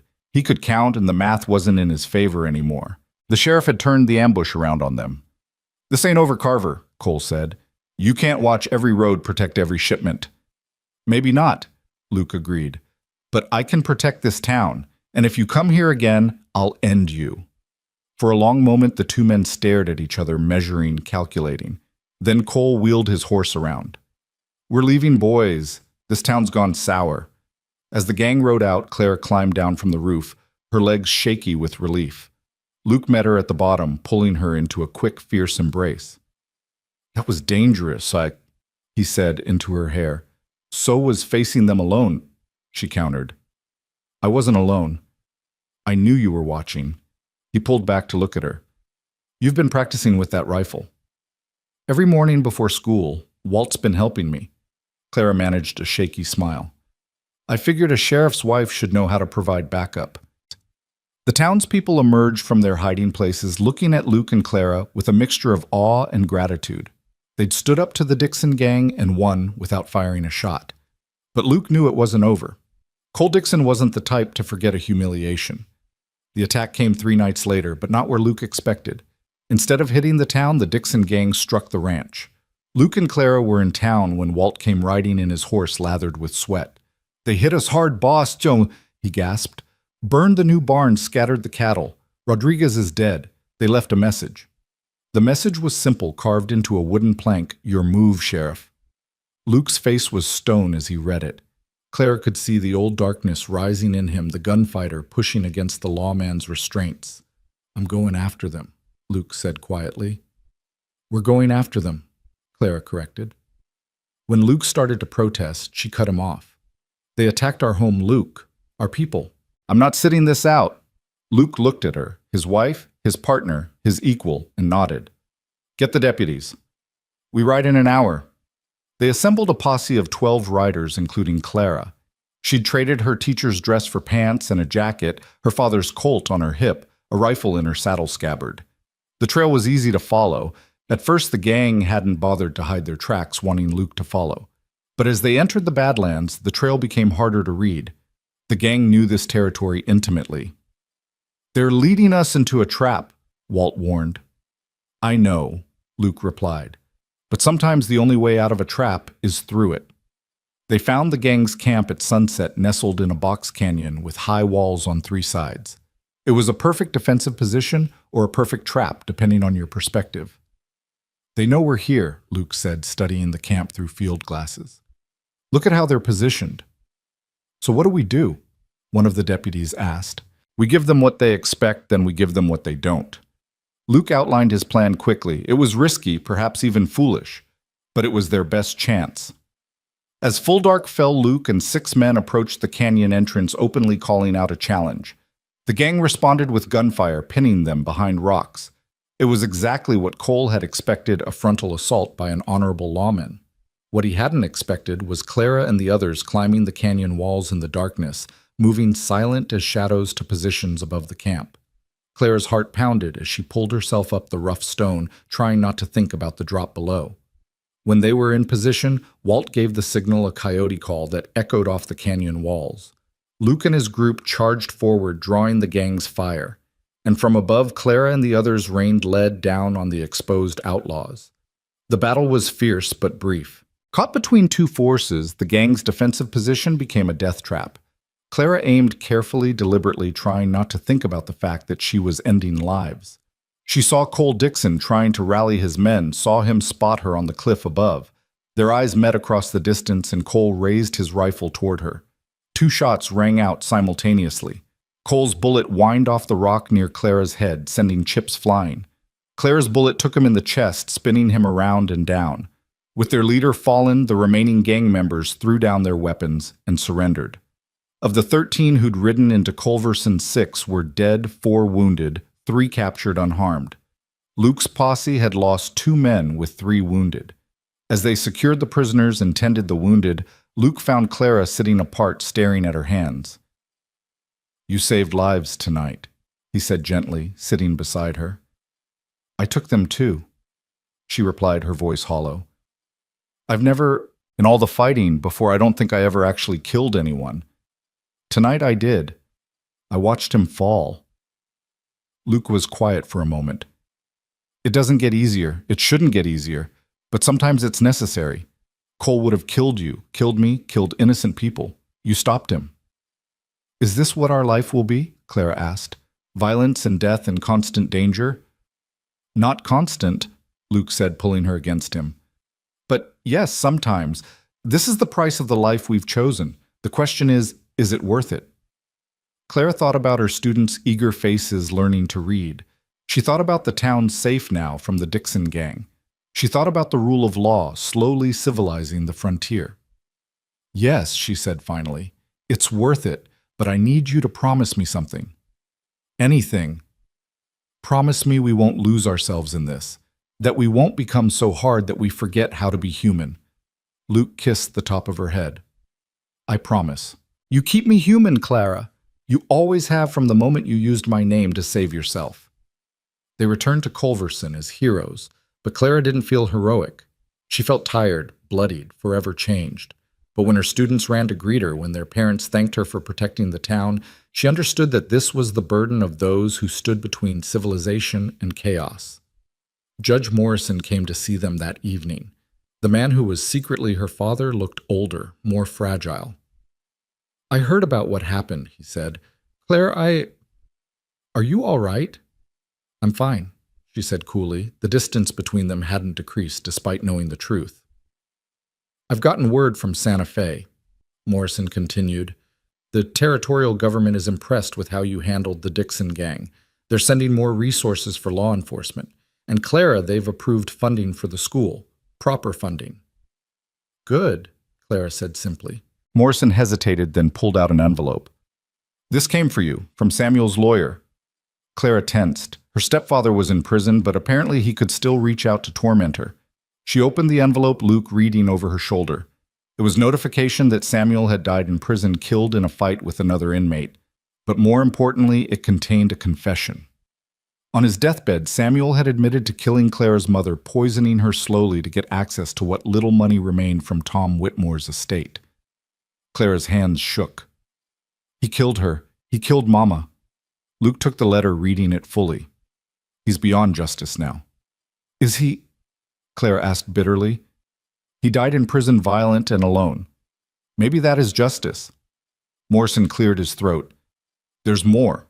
With Samuel dead and his confession on record, Tom Whitmore's estate, what Samuel hadn't drunk away, reverts to you.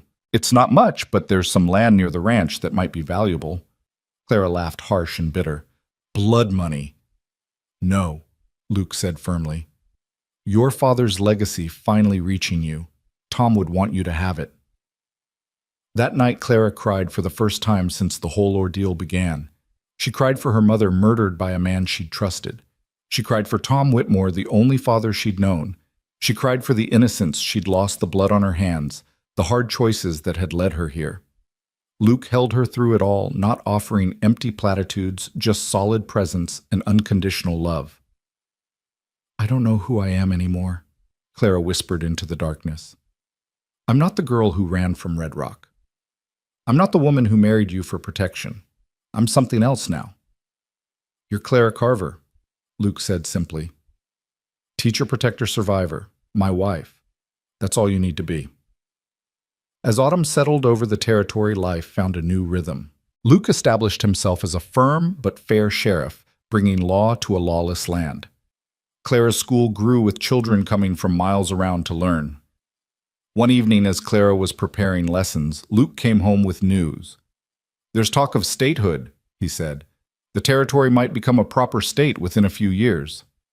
Things are changing, Clara observed. The frontier is becoming civilized. Is that good or bad? Luke asked. Both probably. Progress always is. Clara set aside her work. Luke, I have something to tell you. Something in her tone made him look up sharply. What's wrong? Nothing's wrong. Clara took a deep breath. I'm pregnant. Luke froze, staring at her.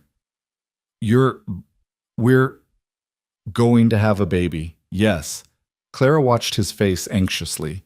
They'd never discussed children, had been too busy surviving to think about the future. Luke crossed the room in 2 strides, lifting her out of her chair and spinning her around. A baby. Our baby. You're happy? Clara asked, laughing and crying at once. Happy doesn't begin to cover it. He set her down gently, his hand going to her still flat stomach. When autumn, spring Rosa thinks, around the time the flowers bloom. Luke dropped to his knees, pressing his face against her stomach. Hello, little one. I'm your father, and I promise you I will keep you safe, you and your mother both.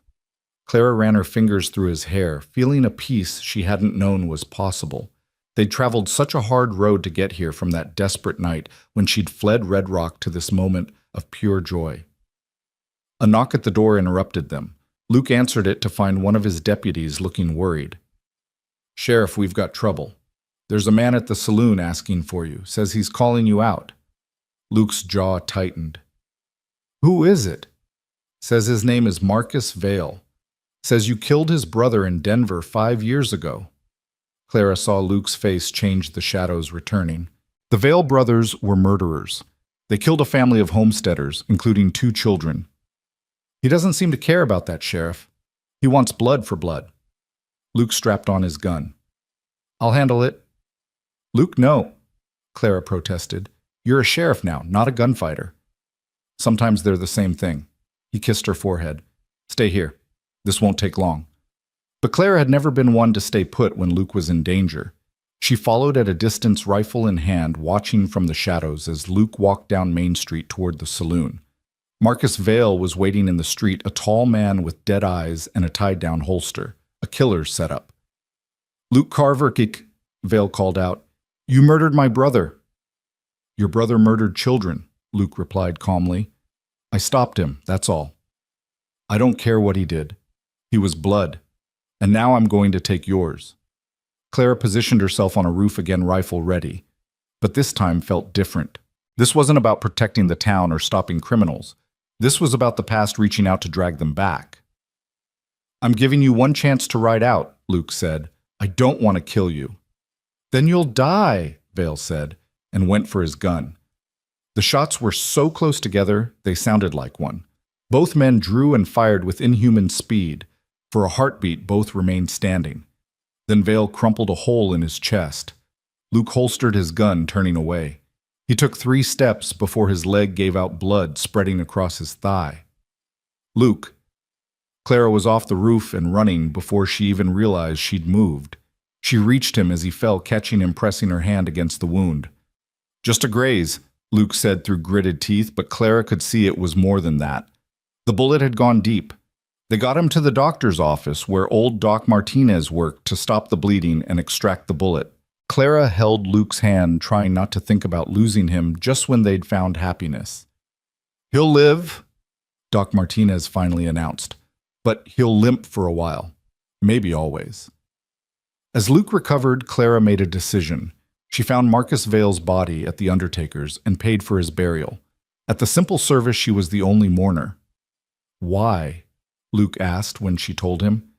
"Because someone should mourn him even if he was a killer. Because the cycle of vengeance has to stop somewhere.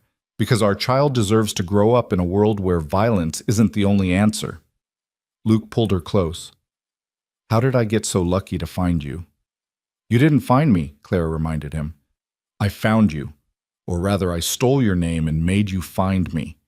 They laughed, remembering that desperate lie that had brought them together. Winter came early that year, blanketing the territory in snow. Clara's pregnancy progressed, and she had to stop teaching when she could no longer stand for long periods. Mrs. Patterson took over the school temporarily, following Clara's lesson plans. Luke's leg healed slowly, leaving him with a permanent limp, as Doc Martinez had predicted. But he remained sheriff, adapting his style to his new limitation, relying more on intelligence and intimidation than quick-draw skills. One snowy evening, as they sat by the fire, Clara felt the baby kick for the first time. "Here," she said, guiding Luke's hand to the spot. They waited, and then another kick. Luke's face lit up with wonder. "Strong little thing." "Like the father," Clara said. "Like the mother," Luke countered. "Clara, I've been thinking, this life we've built, it's dangerous. Our child will grow up with a target on their back being the sheriff's kid." "I know," Clara said quietly. "But what's the alternative, run hide? Pretend we're other people." "We could go east. Start over where no one knows us." Clara was quiet for a moment. "Do you want to go east?" "No," Luke admitted. "This is our home. These are our people. I want our child to be safe. Our child will be as safe as we can make them. But more importantly, they'll grow up seeing their parents stand for something, fight for something. That's a legacy worth having." As winter deepened, news came that shocked the territory. Judge Morrison had died suddenly in his sleep. In his will, he left his considerable fortune to the Culverson School, with Clara named as the administrator. At his funeral, Clara stood with the other mourners, feeling complicated emotions. This man had been her biological father, but never truly her parent. He'd failed her when she needed him most, then tried to make amends when it was almost too late. "He wasn't a bad man," Luke said quietly beside her. "Just a weak one." "I know," Clara replied, "and in the end he tried to do right. That has to count for something." As Morrison was lowered into the ground, Clara felt a chapter of her life closing. The past, with all its pain and secrets, was finally buried. Now there was only the future. That future arrived early on a March morning as the first crocuses pushed through the melting snow. Clara's labor was long and difficult, with Doc Martinez and Rosa attending. Luke paced the hallway like a caged animal, jumping at every sound from the bedroom. Finally, after 16 hours, a baby's cry pierced the air. Luke was allowed in to find Clara exhausted but radiant, holding a small bundle. "Your son," she said, offering the baby to Luke. Luke took his son with shaking hands, staring down at the tiny face, the small fingers that gripped his with surprising strength. "He's perfect," Luke whispered. "What should we name him?" Clara had been thinking about this for months. "Thomas Luke Carver, for the 2 men who shaped us." "Thomas Luke Carver," Luke repeated, testing the name. "Tom, our son." As Luke held their son and Clara dozed, he thought about the journey that had brought them here. From a desperate lie in the desert to a family in a frontier town, they'd traveled a road paved with violence and loss, but also with love and hope. The spring that brought their son also brought unexpected visitors to Culverson. Clara was nursing little Tom on the porch, enjoying the warm afternoon sun when she saw the dust cloud on the horizon. Multiple riders moving with purpose. Luke emerged from the house, his hand instinctively checking his sidearm. His leg still pained him, especially when the weather changed, but he'd learned to compensate for the limp. "Trouble?" Clara asked, shifting Tom to her shoulder. "Maybe. Take the baby inside." But Clara had learned to read the tension in Luke's shoulders, and this wasn't the coiled readiness of expected violence. This was something else, uncertainty, perhaps even fear. The riders came into view, and Clara understood why. The man leading them wore expensive clothes and rode a horse that cost more than most people's homes. Behind him were 4 men who moved like professional guards, alert and dangerous. But it was the woman riding beside the leader that made Clara's breath catch.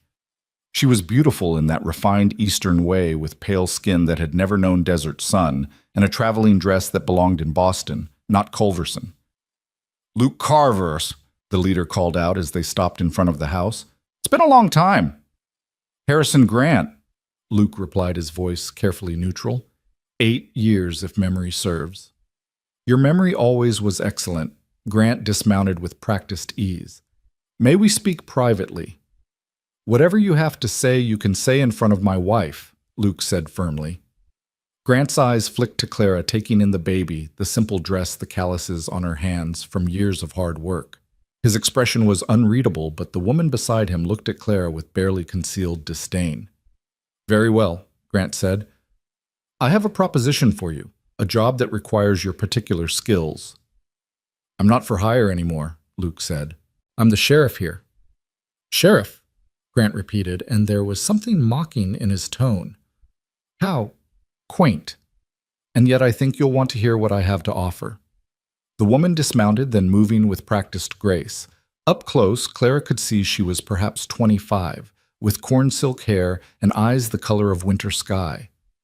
"Forgive my brother's rudeness," she said, her voice cultured and smooth. "I'm Catherine Grant. You must be the famous Clara Carver. We've heard so much about you." "Have you, Clara asked, not liking the way Catherine was looking at Luke like he was a prize bull at auction. "Oh yes, the woman who tamed Luke Carver. It's quite the story back east. The gunfighter turned lawman domesticated by a frontier bride." Catherine's smile didn't reach her eyes. "How romantic." Clara felt her temper flare, but before she could respond, little Tom started crying. She excused herself to take him inside, but positioned herself by the window where she could hear the conversation continue.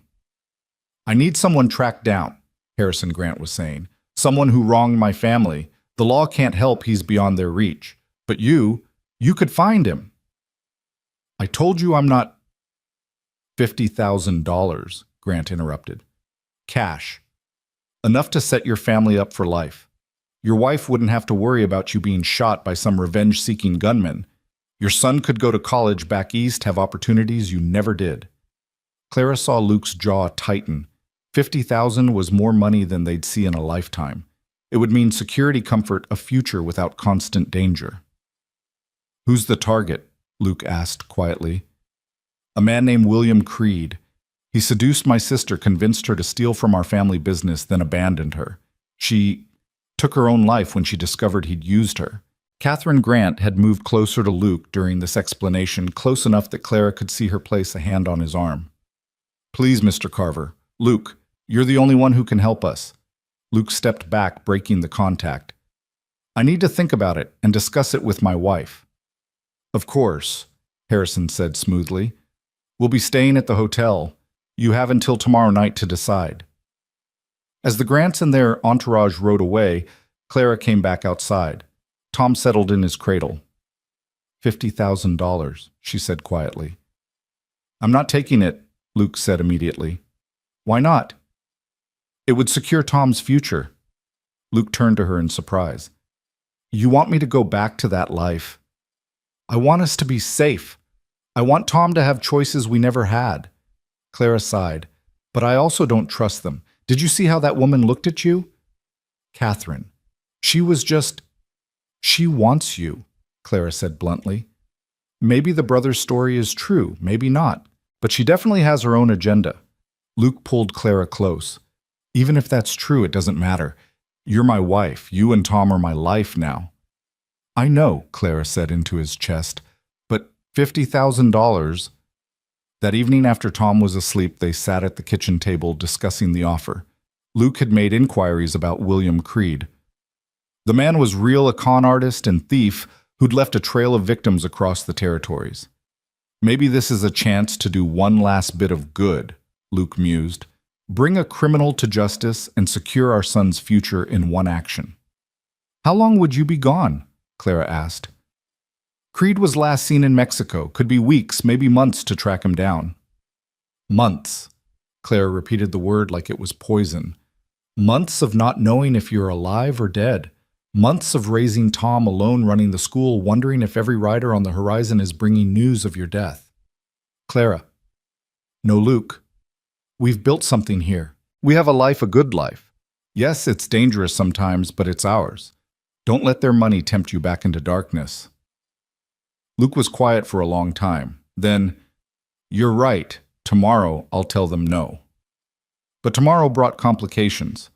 Clara was teaching at the school she'd returned part-time, bringing Tom with her in a cradle Rosa had decorated when Catherine Grant walked in. Mrs. Carver, Catherine said, ignoring the children who stared at her fine clothes. Might we speak privately? Clara assigned the older children to help the younger with their letters and stepped outside with Catherine. You don't want Luke to take the job, Catherine said without preamble. What I want is between my husband and me. How provincial. Catherine's perfect features twisted into something less pleasant. You have no idea who Luke really was, do you? What he was capable of. I know exactly who my husband is. Did he tell you about Denver, about the Lawless family? Clara kept her expression neutral, though the names meant nothing to her. Catherine smiled, sensing weakness. He killed 6 men in one night, hunted them down like animals. The youngest was barely 17. They murdered his fiancée, Clara said steadily. Is that what he told you?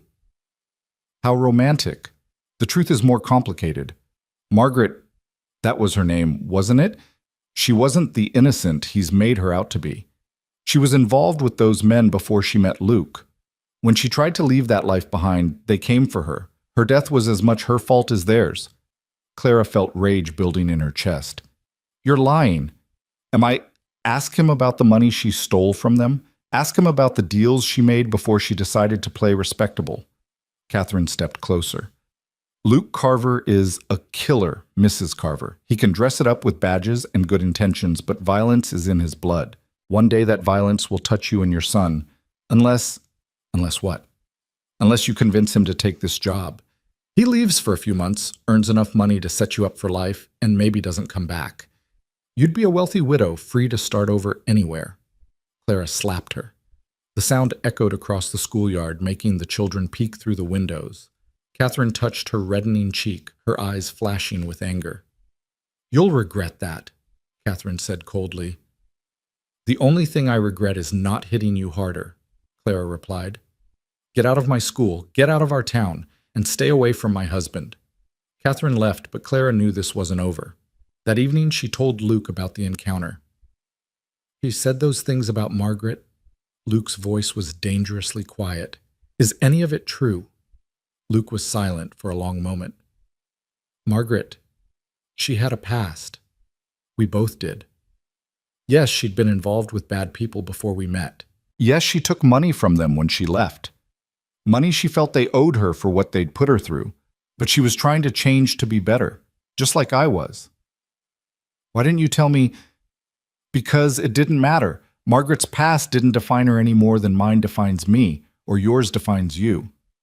Clara thought about her own secrets, the violence she'd participated in, the man she'd shot. You're right, the past is past. A knock at the door interrupted them. It was Walt, looking grim.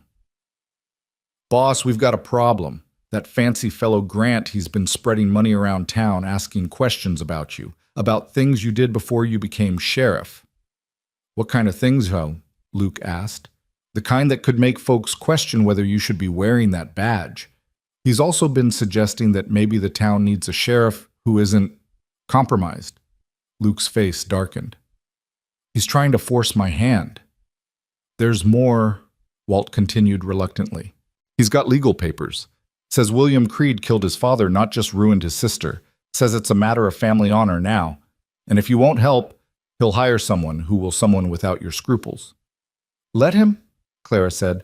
Problem is, Walt said, the someone he's talking about hiring is Jake Morrison. Luke went very still.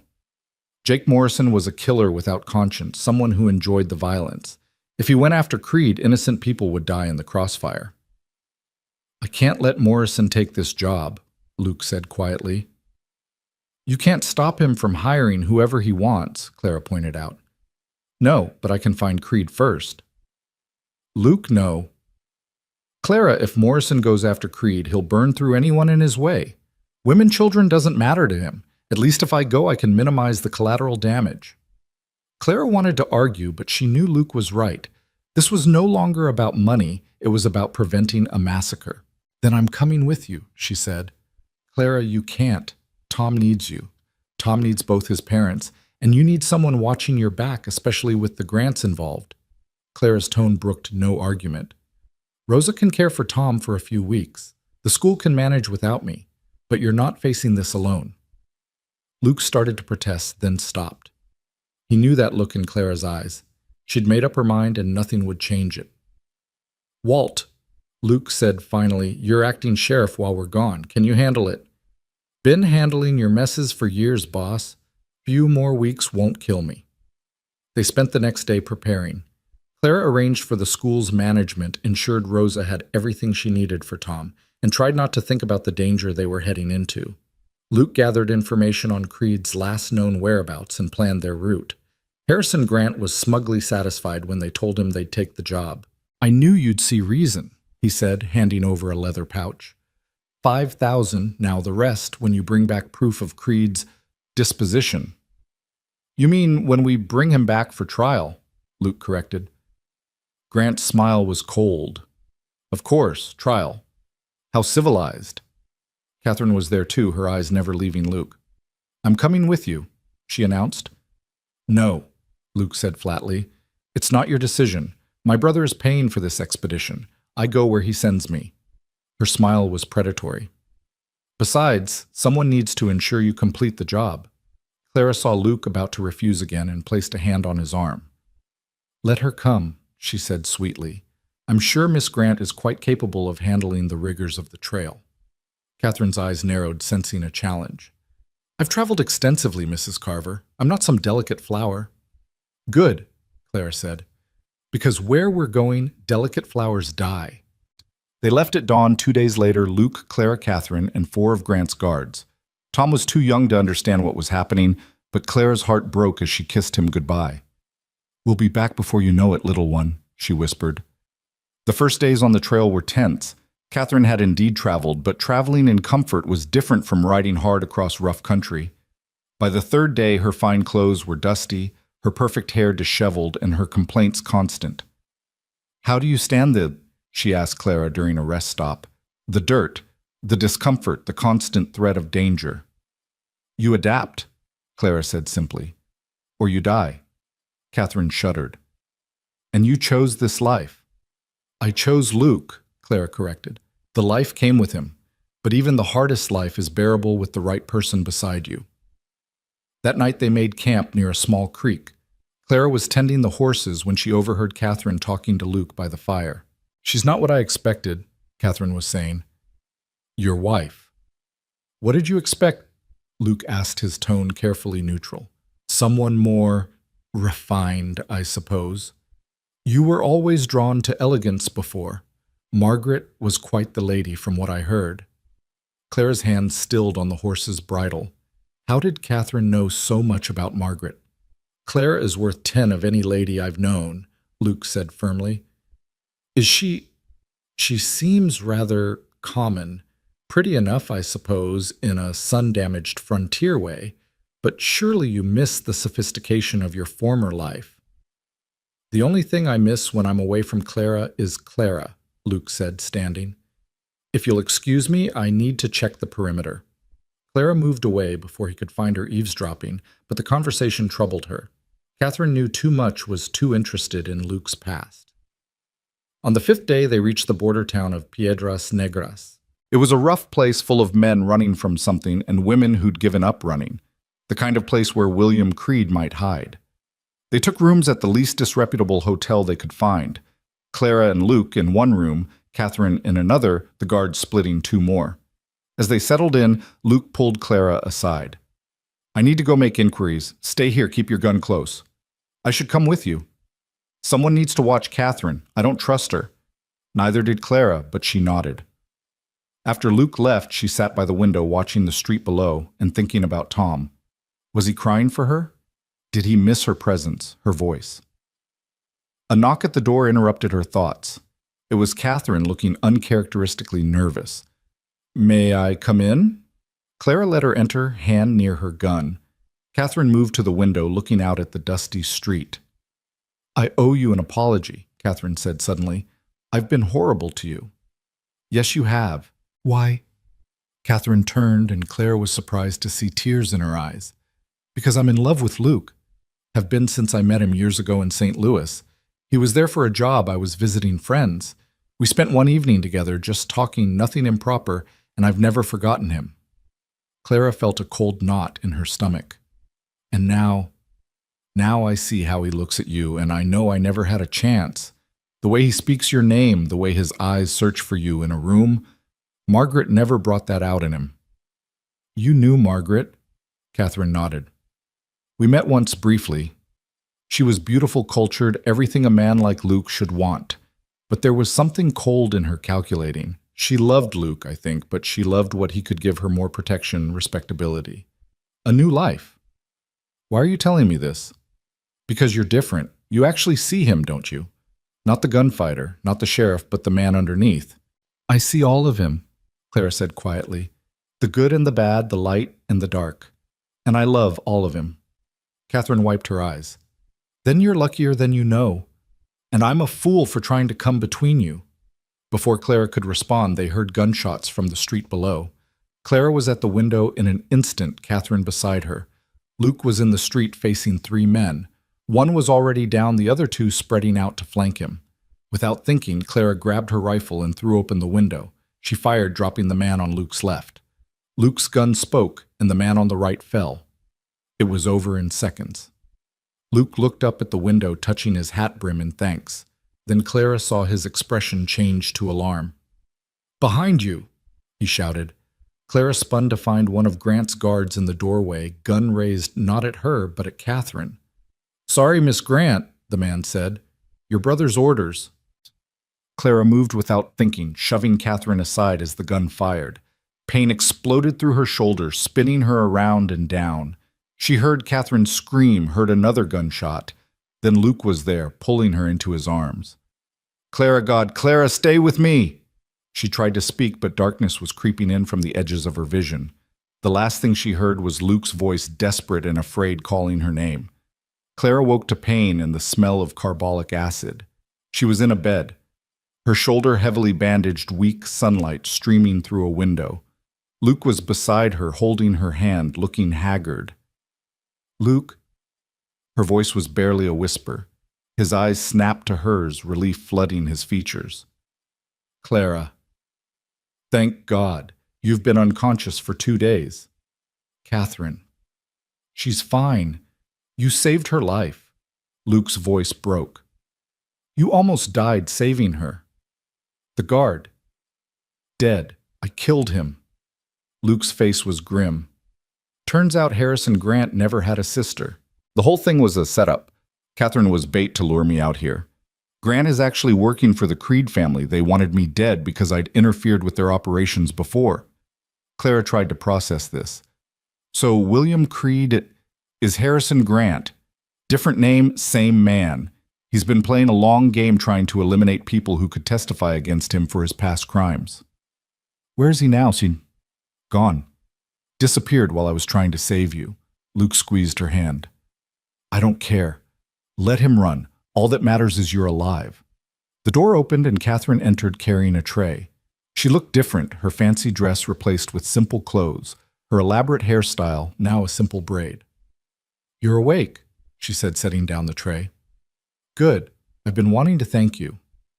"For what?" Clara asked. "For showing me what real courage looks like. For saving my life when you had every reason to let me die." Catherine's eyes were wet. "I was part of the plan at first, Harrison William. Whoever he is, he hired me to distract Luke, maybe even seduce him. But I actually did fall for him, and then I saw you two together, and I couldn't go through with it. That's why the guard tried to kill you," Luke said. "Grant knew you'd turned." Catherine nodded. "I'm going back east, starting over. Maybe trying to be the kind of woman who would save a rival's life instead of celebrating her death." After Catherine left, Luke helped Clara sit up and take some broth. "We're going home as soon as you can travel," he said. "But Grant is still out there." "I don't care. You almost died, Clara. I'm not risking you again for anything." "Luke, no, I'm done with this life. Done with the violence, the vengeance, the blood. We're going home to our son, and we're going to be boring, respectable citizens if it kills me." Clara smiled weakly. "Somehow I doubt we'll ever be boring." It took another week before Clara was strong enough to travel. They made the journey slowly, carefully, Luke hovering protectively. When they finally saw Culverson on the horizon, Clara nearly wept with relief. Walt met them at the town limits. "Welcome back, boss, Mrs. Carver. We kept the place standing while you were gone." "Any trouble?" Luke asked. "Nothing we couldn't handle. Though young Tom's been giving Rosa fits, boy's got his mother's stubborn streak." They rode straight to the house where Rosa was waiting with Tom. Clara, despite her injury, insisted on holding her son immediately. Tom grabbed at her face with chubby fingers, babbling excitedly. "He missed you," Rosa said, tears in her eyes. "We all did." That night, as they lay in their own bed with Tom sleeping in his cradle nearby, Luke pulled Clara gently against him, mindful of her shoulder. "I thought I'd lost you," he whispered in the darkness. "You'll never lose me," Clara promised. "We're survivors, remember, both of us." "No more adventures," Luke said. "No more jobs, no more violence. Just us, our son, our life here." Clara was quiet for a moment. "Luke, violence finds us whether we seek it or not. That's the nature of this land this time. We can't hide from it. Then we face it together, always together." "Always was," Clara agreed. A month passed peacefully. Clara's shoulder healed, though it would always ache when the weather changed, matching Luke's limp. They settled back into their routines, Luke as Sheriff Clara, teaching school and raising Tom. It should have been idyllic, but Clara could see the restlessness in Luke, the way he watched the horizon. Harrison Grant William Creed was still out there, and unfinished business had a way of returning. The reckoning came on a Tuesday afternoon in late summer. Clara was teaching when one of Luke's deputies burst in. "Mrs. Carver, you need to come quick. There's been a shooting." Clara's blood went cold. "Luke, he's alive, ma'am, but injured. And the man who shot him, it's Grant. He's holed up in the saloon with hostages." Clara dismissed the children, grabbed her rifle, and ran for the saloon. A crowd had gathered at a safe distance. She could see Luke propped against a water trough, blood seeping from his side, still conscious but pale. "I'm fine," he said as she knelt beside him. "Bullet went through clean." "Grant," she asked, "inside with 3 hostages. Says he'll kill them unless I come in alone." "You're not going in there." "I have to. Those are innocent people." Clara looked at the saloon, then at her husband. "No, I'm going in." "Clara, no. Listen to me. Grant doesn't really want you dead, or he'd have killed you with that first shot. He wants to prove he's better than you. That means he needs a fair fight, a duel, but you can barely stand." "I won't let you. You won't let me." Clara's eyes flashed. "I'm not asking permission, Luke. I'm saving those hostages and ending this." Before Luke could stop her, Clara stood and walked toward the saloon. "Grant William Creed. Whatever you're calling yourself, I'm coming in to talk." "Mrs. Carver," Grant's voice called out mockingly. "How delightful. Do come in." Clara entered the saloon to find Grant holding a gun on 3 townspeople, including Mrs. Patterson. "Let them go," Clara said. "Your issue is with Luke and me, not them." "Actually, my issue is with the entire notion of justice in this backwards territory," Grant said. Your husband ruined my operations in Colorado. You killed my men here. I think some retribution is in order. Then take it out on me. Let them go, and you and I can settle this." Grant laughed. What could you possibly do to me?" Clara moved so fast Grant barely had time to react. Her rifle came up, and she shot the gun from his hand. As he cried out, clutching his bleeding fingers, she chambered another round and aimed at his head. "I could kill you," she said calmly, "the way you tried to have me killed, but I'm going to give you a choice. Leave now, never come back and live, or stay and die. Choose quickly." Grant looked into her eyes and saw his death there. Clara Carver was no longer the desperate girl who'd fled Red Rock. She was a woman who'd faced death dealt death and come out the other side tempered like steel. "You wouldn't dare," he said, but his voice shook. "You're a school teacher, a mother. I'm also the woman who shot Cole Dixon, who saved Catherine's life even though she was trying to steal my husband, who survived everything you threw at us." Clara's finger tightened on the trigger. "Try me." Grant broke. He ran for the door, cradling his injured hand. "This isn't over," he shouted as he fled. "Yes, it is," Clara said quietly, lowering her rifle. The hostages rushed out, Mrs. Patterson pausing to squeeze Clara's hand. "Thank you, my dear. You've become quite the frontier woman." Clara found Luke being tended by Doc Martinez. "Is it over?" he asked. "It's over. Grant won't be back. Men like him are cowards at heart. They only fight when the odds favor them." That night, as they tucked Tom into his cradle and prepared for bed, Luke pulled Clara close. "You've changed," he said softly. "When we met, you were running scared. Now you're the one doing the protecting." "We've both changed," Clara replied. "Maybe that's what marriage is, two people changing together, becoming what the other needs." "What do you need?" Luke asked. Clara thought about it. "I need to know that our son will grow up safe, that this town will prosper, that we'll grow old together sitting on that porch watching sunsets." "I can't promise life will be safe," Luke said, "but I can promise to face whatever comes with you." As if in response to their conversation, Tom stirred in his sleep, making small sounds. Clara went to him, picking him up gently. The baby opened his eyes, looking up at his mother with Luke's sage-green gaze. "Your daddy and I have quite a story to tell you someday," she whispered, "about how a desperate lie in the desert led to a love neither of us expected." Luke joined them, his arms encircling both wife and son. Outside Culverson slept peacefully the town they protected, the home they'd built. It wasn't the life either of them had planned, but it was theirs, carved out of harsh land with determination, courage, and love. The territory was changing. The railroad was coming, bringing civilization and its complications. There would be new challenges, new threats. But standing there in their modest home, holding each other, and their son, Luke, and Clara Carver were ready for whatever came next. They had started as strangers bound by desperate circumstances. They had become partners forged in violence and tested by fire. Now they were something more, a family, a future, a small piece of hope in a hard land. The girl who had fled Red Rock in terror was gone.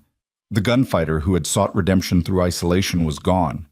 In their place stood two people who had learned that sometimes the greatest courage wasn't in facing danger alone, but in trusting someone else to face it with you.